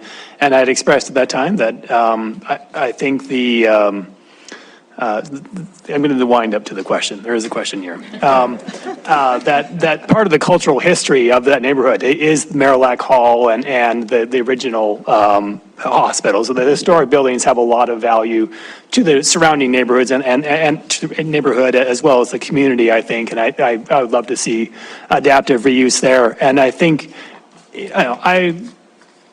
I hate to see blocks being closed. I understand, though, for those transitions, and that I understand clearly in this case why we need to vacate 12th there.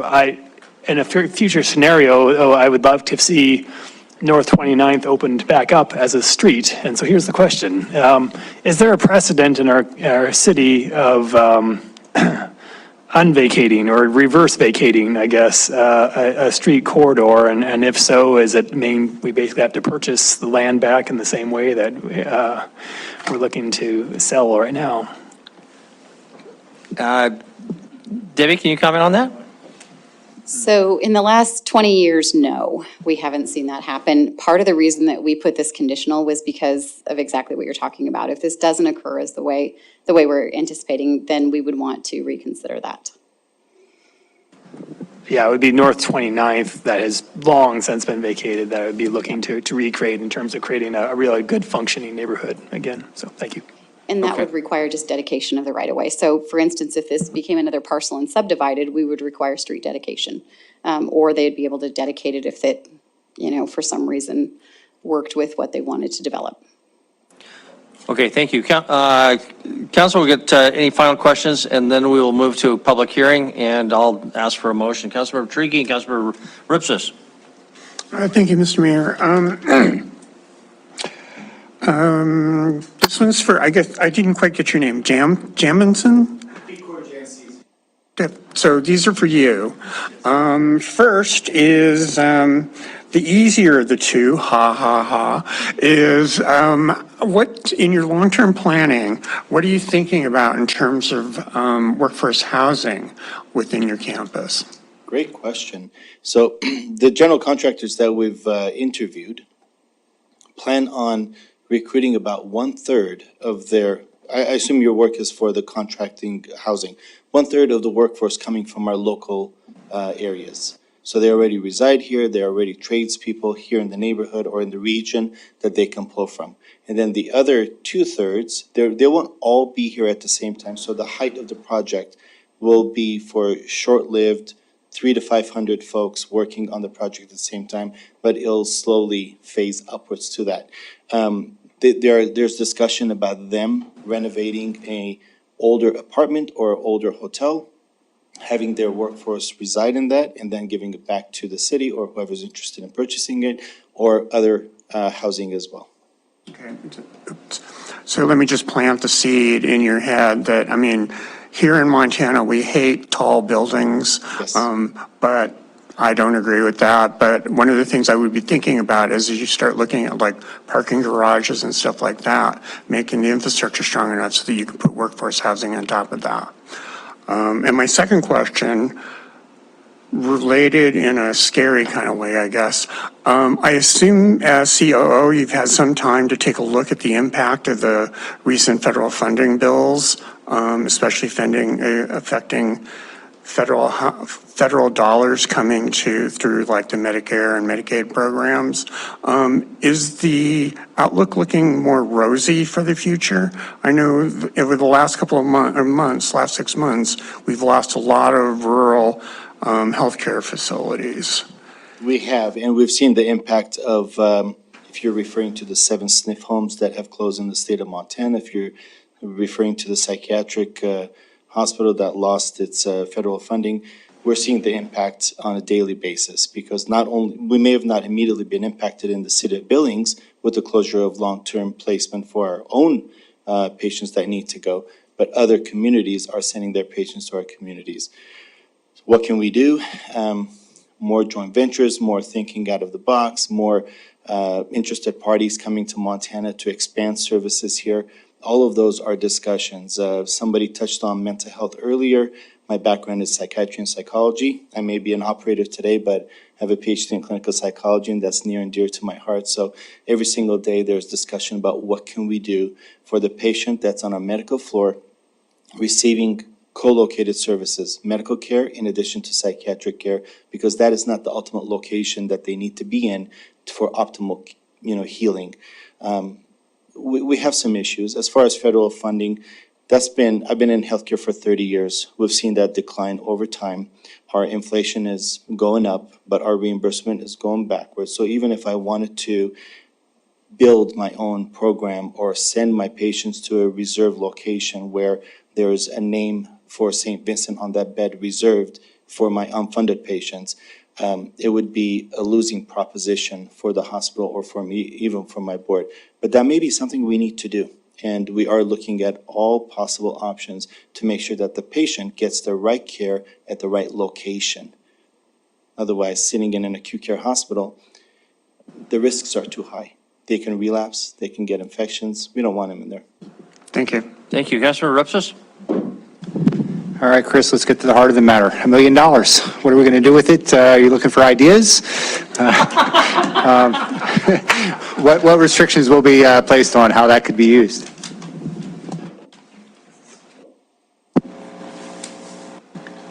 Well, I think it depends on the 2 elected officials from the Heights. That's correct.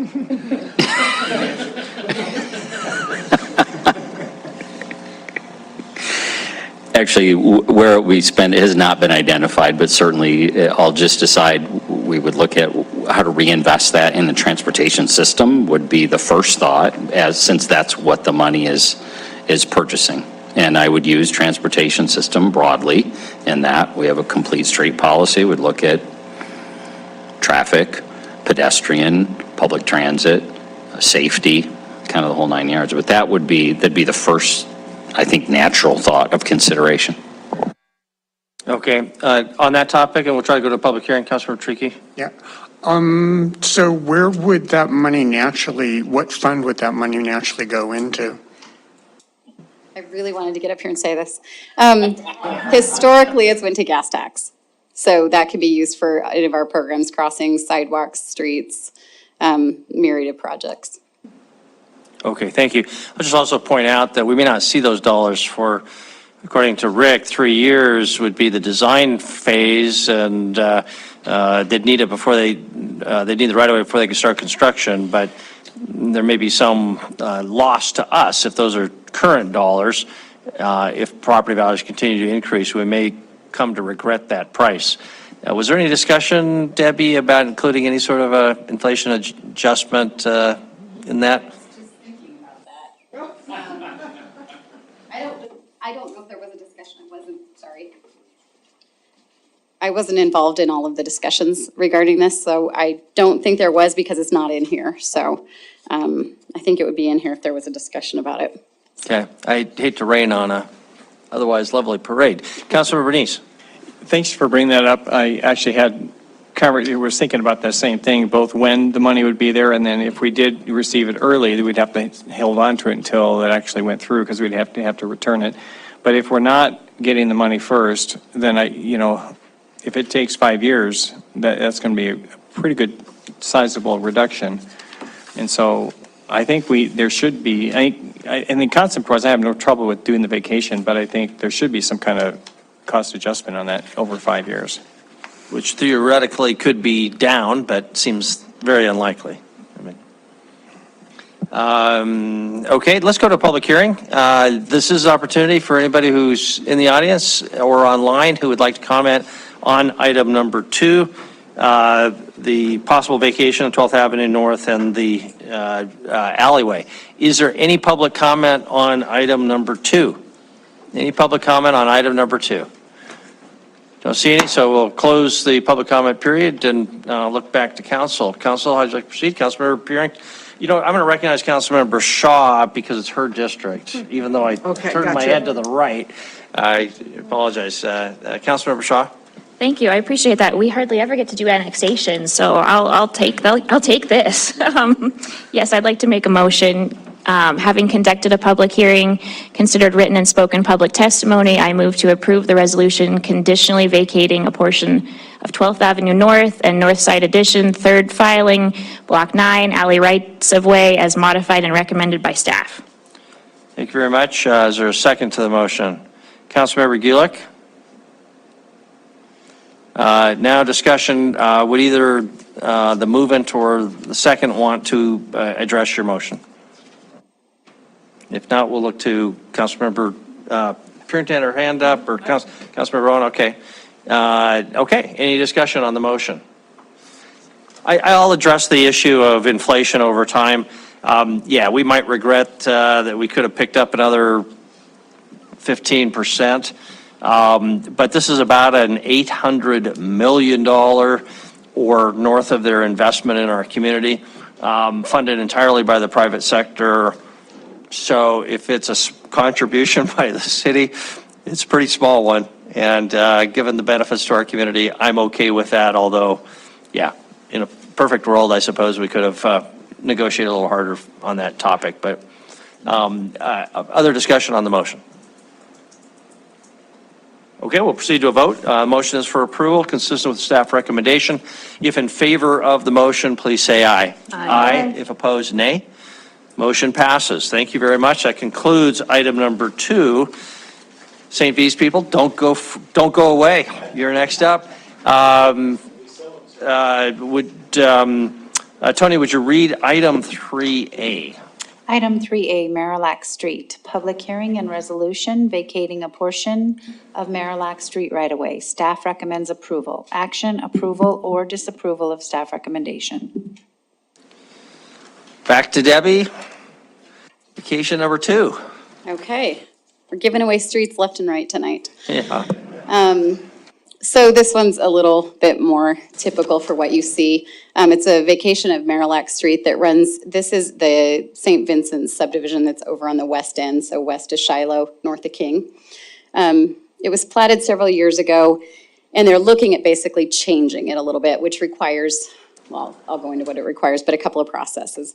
So the details of this are we're following that administrative order again that's in your packets. The public has no cost basis on this. So we're not going to lose money because we vacate it. We're not going to gain money. There's really no cost basis on this. The right-of-way is unimproved and it'll be returned to the original owner. So per that AO, it can be given back at no cost. It was dedicated in 2014 when it was originally subdivided. No improvements to the streets have been done. There's no utilities, there's no hard surface or anything. And the new subdivision is coming in the fall of '22. So in order to do this, they need to vacate it and then bring the new subdivision back.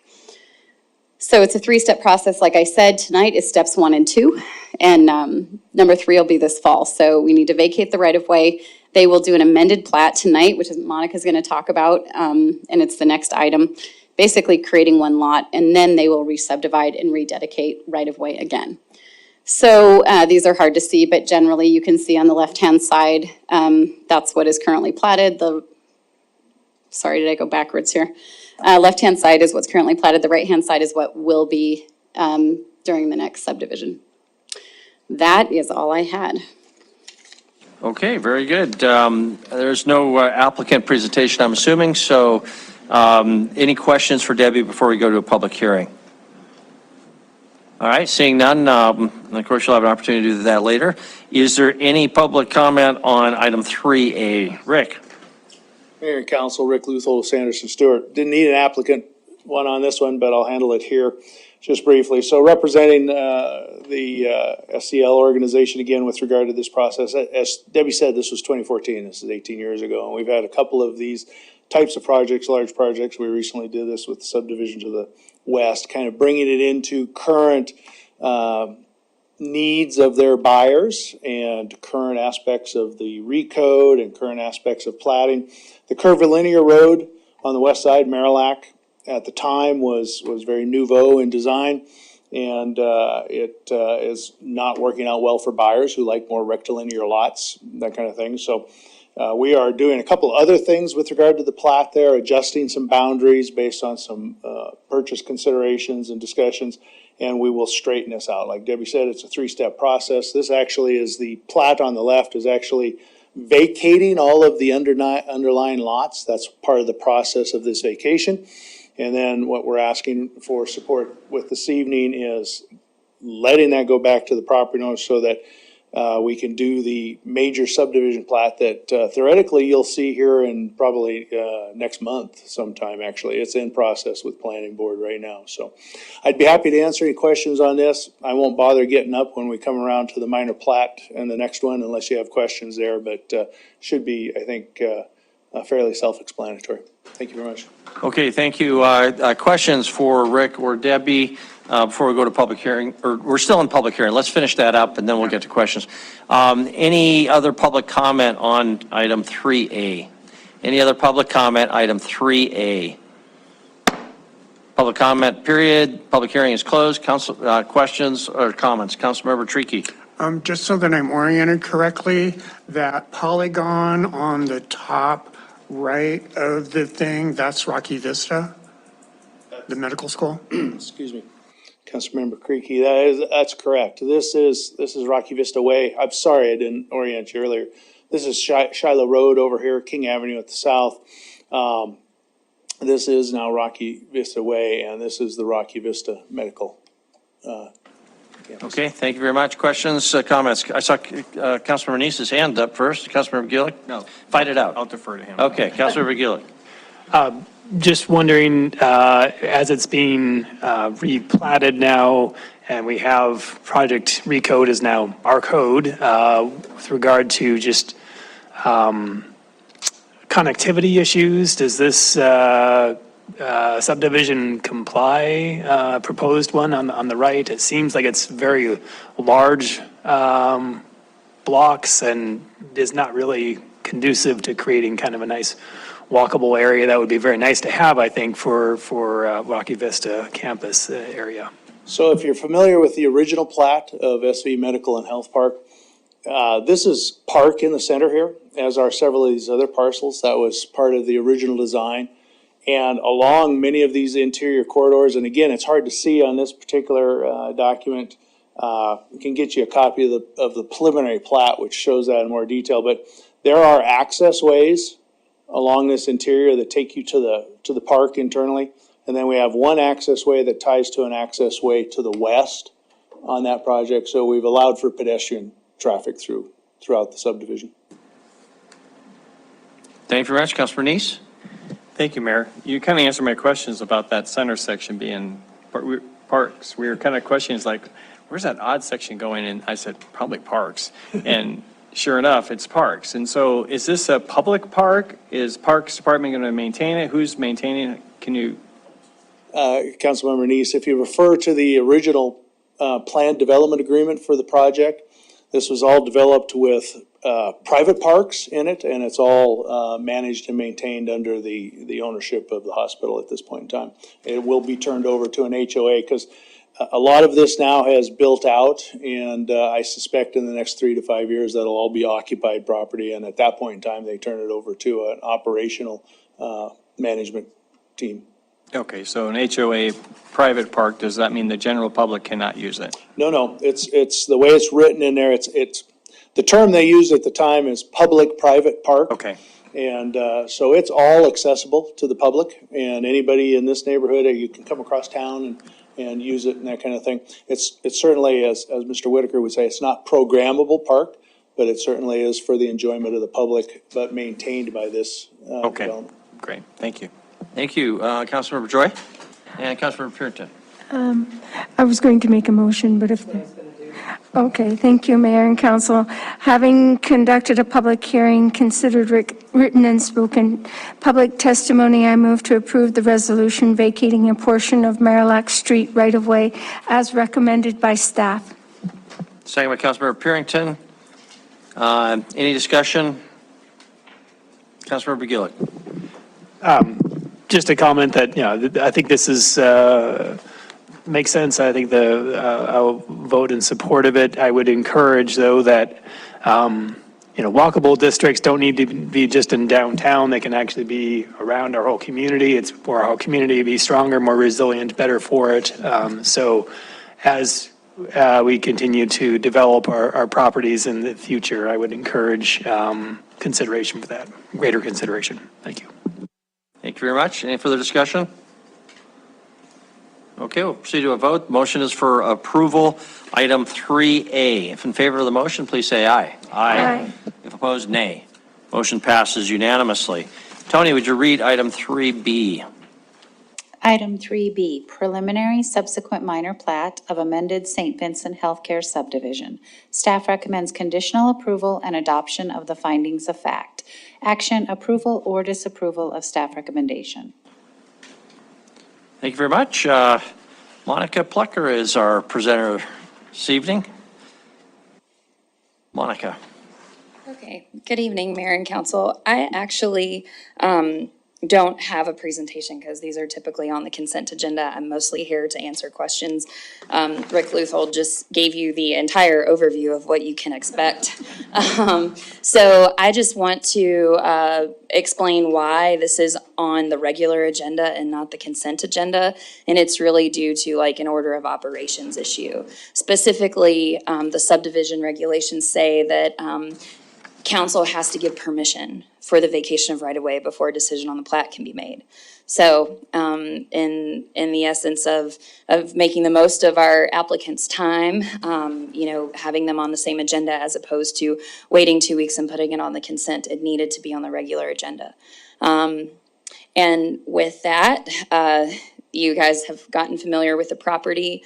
This is the proposed plat. So when they talk about a plat coming forward in the future that will redesign and rearrange those lots, that is not what you're voting on right now. You're voting on getting rid of all of the lot lines right now. So you will see that other plat in the future. The planning board sees it tomorrow night, and then it'll be to you all next month. So that concludes the information that I intend to share, but I'm happy to answer any questions you might have. Thank you. Monica, I'll start with a question. I certainly have no concerns about the end result here, and there's something to be said for creating a blank slate, which is what this interim step is, essentially, going back to square one, so to speak. and again, I think that's just fine, but why do we do that? Couldn't we, or at least legally, just have a new plat that says this is the amended new plat, old plat goes away? These are the new lot lines, those are the old ones, they don't exist anymore, and skip this interim step. Couldn't we do that legally? Mayor, I don't know. Within the confines of our existing regulations and the way that they read, I don't think that it can happen that way. I think it does require two instruments, if you will. And that's specifically because the way that the regulations read is it says, something to the effect of, because I can't quote it directly or verbatim, but something to the effect of, you can vacate in whole or in part, and those need to be processed as amended plats. So when we do an amended plat process in the city of Billings, it goes through the minor plat process. It's it has its own procedural identifications in the subdivision regulations. And then when you create new lots, 6 or more, you're in major subdivision territory, thus going through the planning board and coming here. So procedurally, based on how our local regulations read, there are two defined processes. Does the Montana Subdivision Platting Act require those two processes?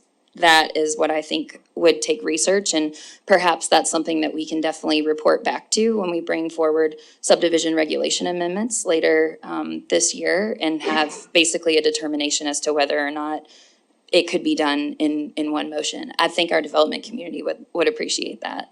Okay, all right, yeah, so, but we could potentially change our own ordinances, assuming there's not a barrier in the Subdivision and Platting Act for the state, which I'd be surprised if there were. So, okay, thank you for that. Other questions for Monica or others? Councilmember Neese. Thank you, Mayor. That was a good question. I appreciate you bringing that up. That'd be great if we could streamline that. Monica, I have a question for you. When this gets approved, does the waiver time start over again? It does. Okay. It does. So attached, even though this is a vacation, let's just say they decided, oh, we don't want to redesign or rearrange lots. Now we're going to do a master site plan and we're just going to utilize this whole parcel. They have to still do a subdivision improvement agreement, which has the waiver attached to it, which has, a new execution date. Okay, great. So the stuff that's already developed, that stays the same, but this new area then has the clock starts again. Great, thank you. Great. Thank you. Any other questions for Monica? No? Okay, there is no public hearing on this item, so a motion would be in order. Councilmember Shaw. Thank you. I move to conditionally approve the preliminary subsequent minor plat of amended St. Vincent Healthcare subdivision and adopt the findings of fact as recommended by staff. Thank you. Second, Councilmember Tidswell. Discussion on the motion. Motion is for approval. Is there any discussion? If not, we'll proceed to a vote. Okay, motion is for approval, item 3B. If in favor of the motion, please say aye. Aye. If opposed, nay. Motion passes unanimously. Item 4, the Griffins are with us. Be nice to get this done, but we're at our break time, Council. I'm seeing some keeper. Okay, let's get her done. Okay. Tony, could you read item 4, please? Item 4, public hearing and first reading ordinance for zone change 1016, located generally at 1400 South 24th Street West. Zoning Commission recommends approval and adoption of the 10 criteria. Action, approval or disapproval of Zoning Commission recommendation. Nicole Cromwell, our zoning coordinator. Good evening, Mayor and council members. This is a zone change for 4 parcels of land that are at the south end of South 24th Street West. The reason for the zone change is that the current zoning, which is light industrial, doesn't allow some of the planned uses that the property owners have for the property, including offices, medical or professional, and a wide range of commercial services, including retail uses and service providers. So that's the reason for the zone change. Here is the subject property. As you can see, there's light industrial zoning to the north and to the southwest. But there is heavy commercial zoning for the Jake's Steakhouse West on directly north, as well as heavy commercial zoning on the north side of Overland Avenue, because those are not really industrial uses. They're more heavy commercial. We also have corridor mixed use 2 to the east, which is Wells Fargo and a variety of other commercial offices. So when we updated the map in February of 2021, this was our starting point when we did that update. This entire section, which is 640 acres within the city, from King Avenue West, south to basically Gable Road and to the railroad right-of-way, was zoned controlled industrial. And our controlled industrial zone under the old zoning allowed a huge universe of uses, some of which were compatible with each other, but on either end of the spectrum, you could have very incompatible uses next to each other. So when we redesigned that industrial zone district, we took out some of those incompatible uses that didn't really fit in an industrial zone district. So when we remapped this area based on land use and our new zone districts, that industrial land shrank to really those parcels that were already industrial or were contiguous to industrial parcels. So you can see in that southeast corner, that stayed light industrial. But some of the uses that were developing on that property at the time were not going to fit into that light industrial zone district. Here's an aerial of the property. This used to be Sutton's Sportswear. It was a manufacturing facility, and it's found new life now as a trampoline park and a variety of other uses in that original building. And then new buildings are going up around it. The Zoning Commission is recommending approval to you based on the findings or proposed findings of those 10 review criteria. The statutory authority is at the bottom of the slide there. As far as the state statute authorizing local zoning and our local authority to change zoning under Section 271628. They found that these adjacent uses to this property are compatible with the proposed zoning, and they is kind of sandwiched in between that CMU2 zoning and then the light industrial to the west. Here's that new building that's under construction on the subject property, looking from 24th Gable Road. It kind of changes names as it goes around to the west there. And then looking at the old Sutton's Sportswear warehouse as a new thought, a new thing. And then looking west along Gable Road. Here are your 10 review criteria as spelled out in our local code. And those findings from the Zoning Commission are in your staff report. And again, here is the zoning map and the aerial view, and I'd be happy to take any of your questions. Very good. Questions for Nicole? Councilmember Ripsis, Councilmember Owen. Nicole, thank you. And the applicant's letter said that this zone change was holding up some financing issues because building permits had already been issued for buildings that were there and approved, and now they can't get their financing going. What are we to make of that?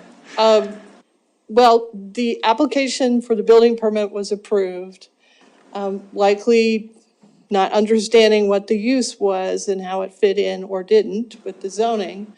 And then as the building was in progress, they came to our office and asked for what we call a zoning clarification for financing purposes because they needed to finance the remainder of the construction. And that's when it was discovered that the use intended for the building was not an allowed use in that zone district.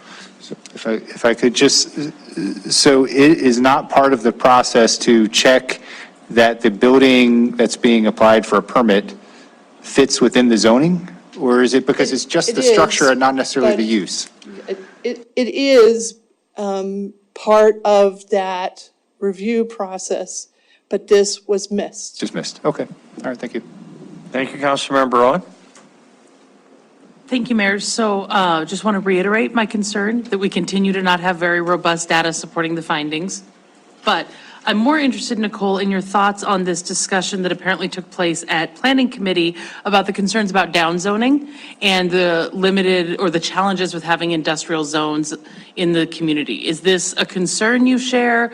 Do we have enough places for industrial development? Do you have sort of thoughts on this conversation? That was Commission Member Goss who made that comment during the discussion on the motion. And, you know, it's always a concern when you go down zoning. But I believe that we have a lot of industrial acreage, some of which is underutilized, some of which is ready for redevelopment for new industrial uses. So I don't share a specific concern.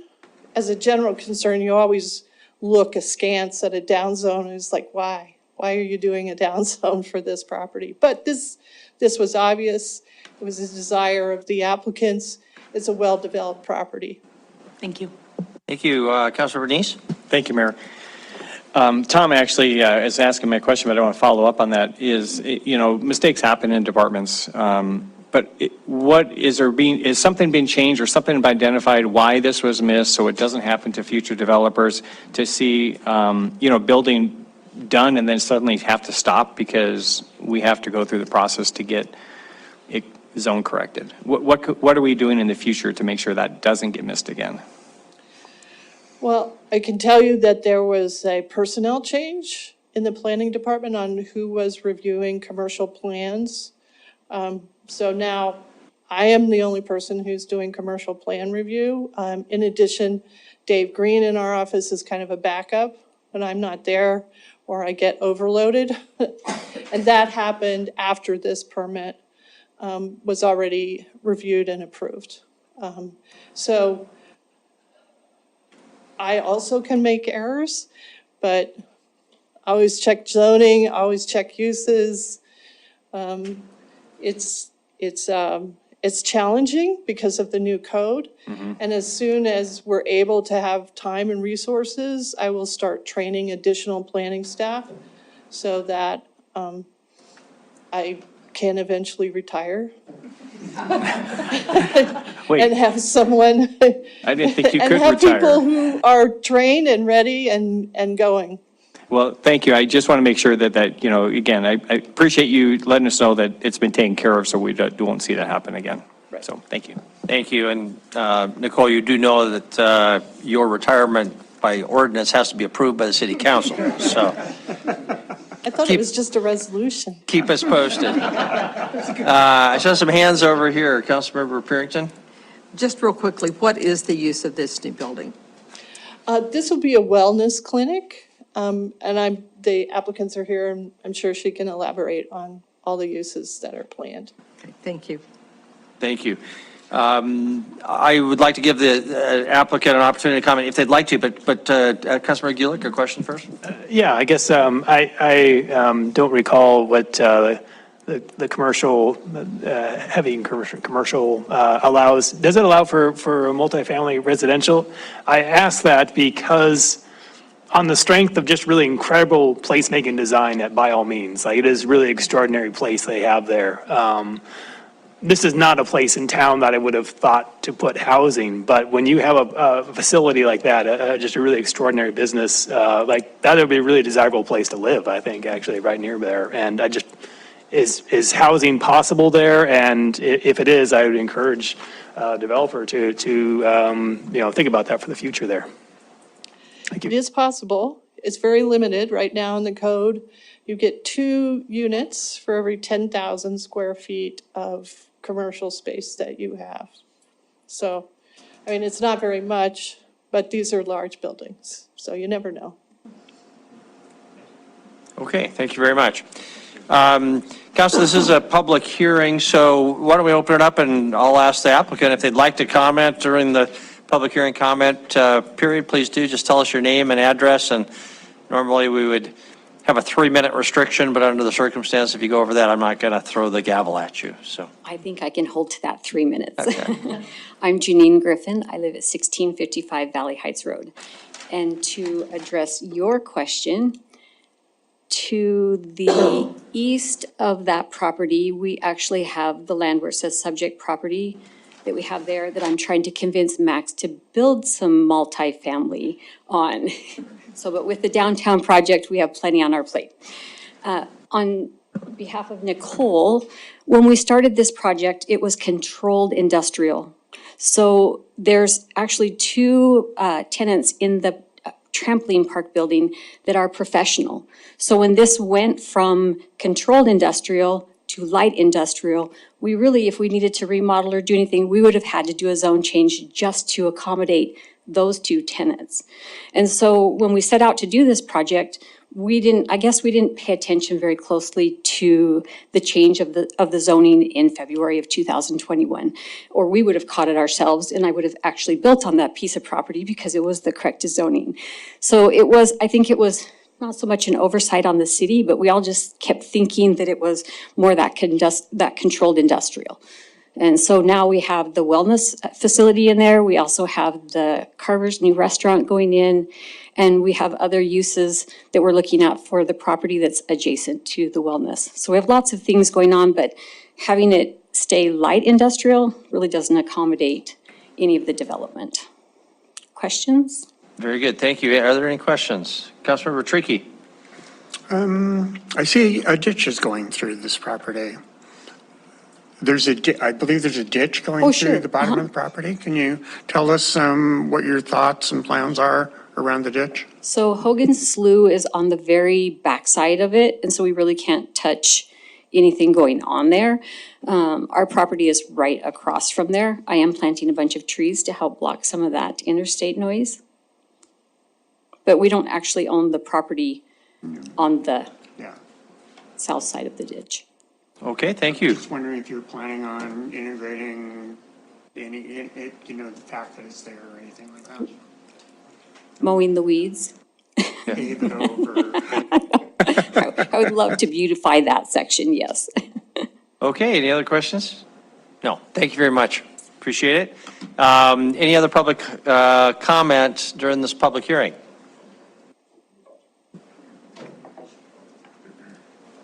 Just a quick, Max Griffin, 1655 Valley Heights Road. Just a quick follow-up on yours. Apartments are a great idea. We'd have to get zoning changed to do that. So, yeah, but we think that's an excellent spot. Okay, any other public comment? Don't see any, so the public hearing is closed. Back to council. Council, how'd you like to proceed? Councilmember Ipsis. Thank you, Mayor. I'll make a motion.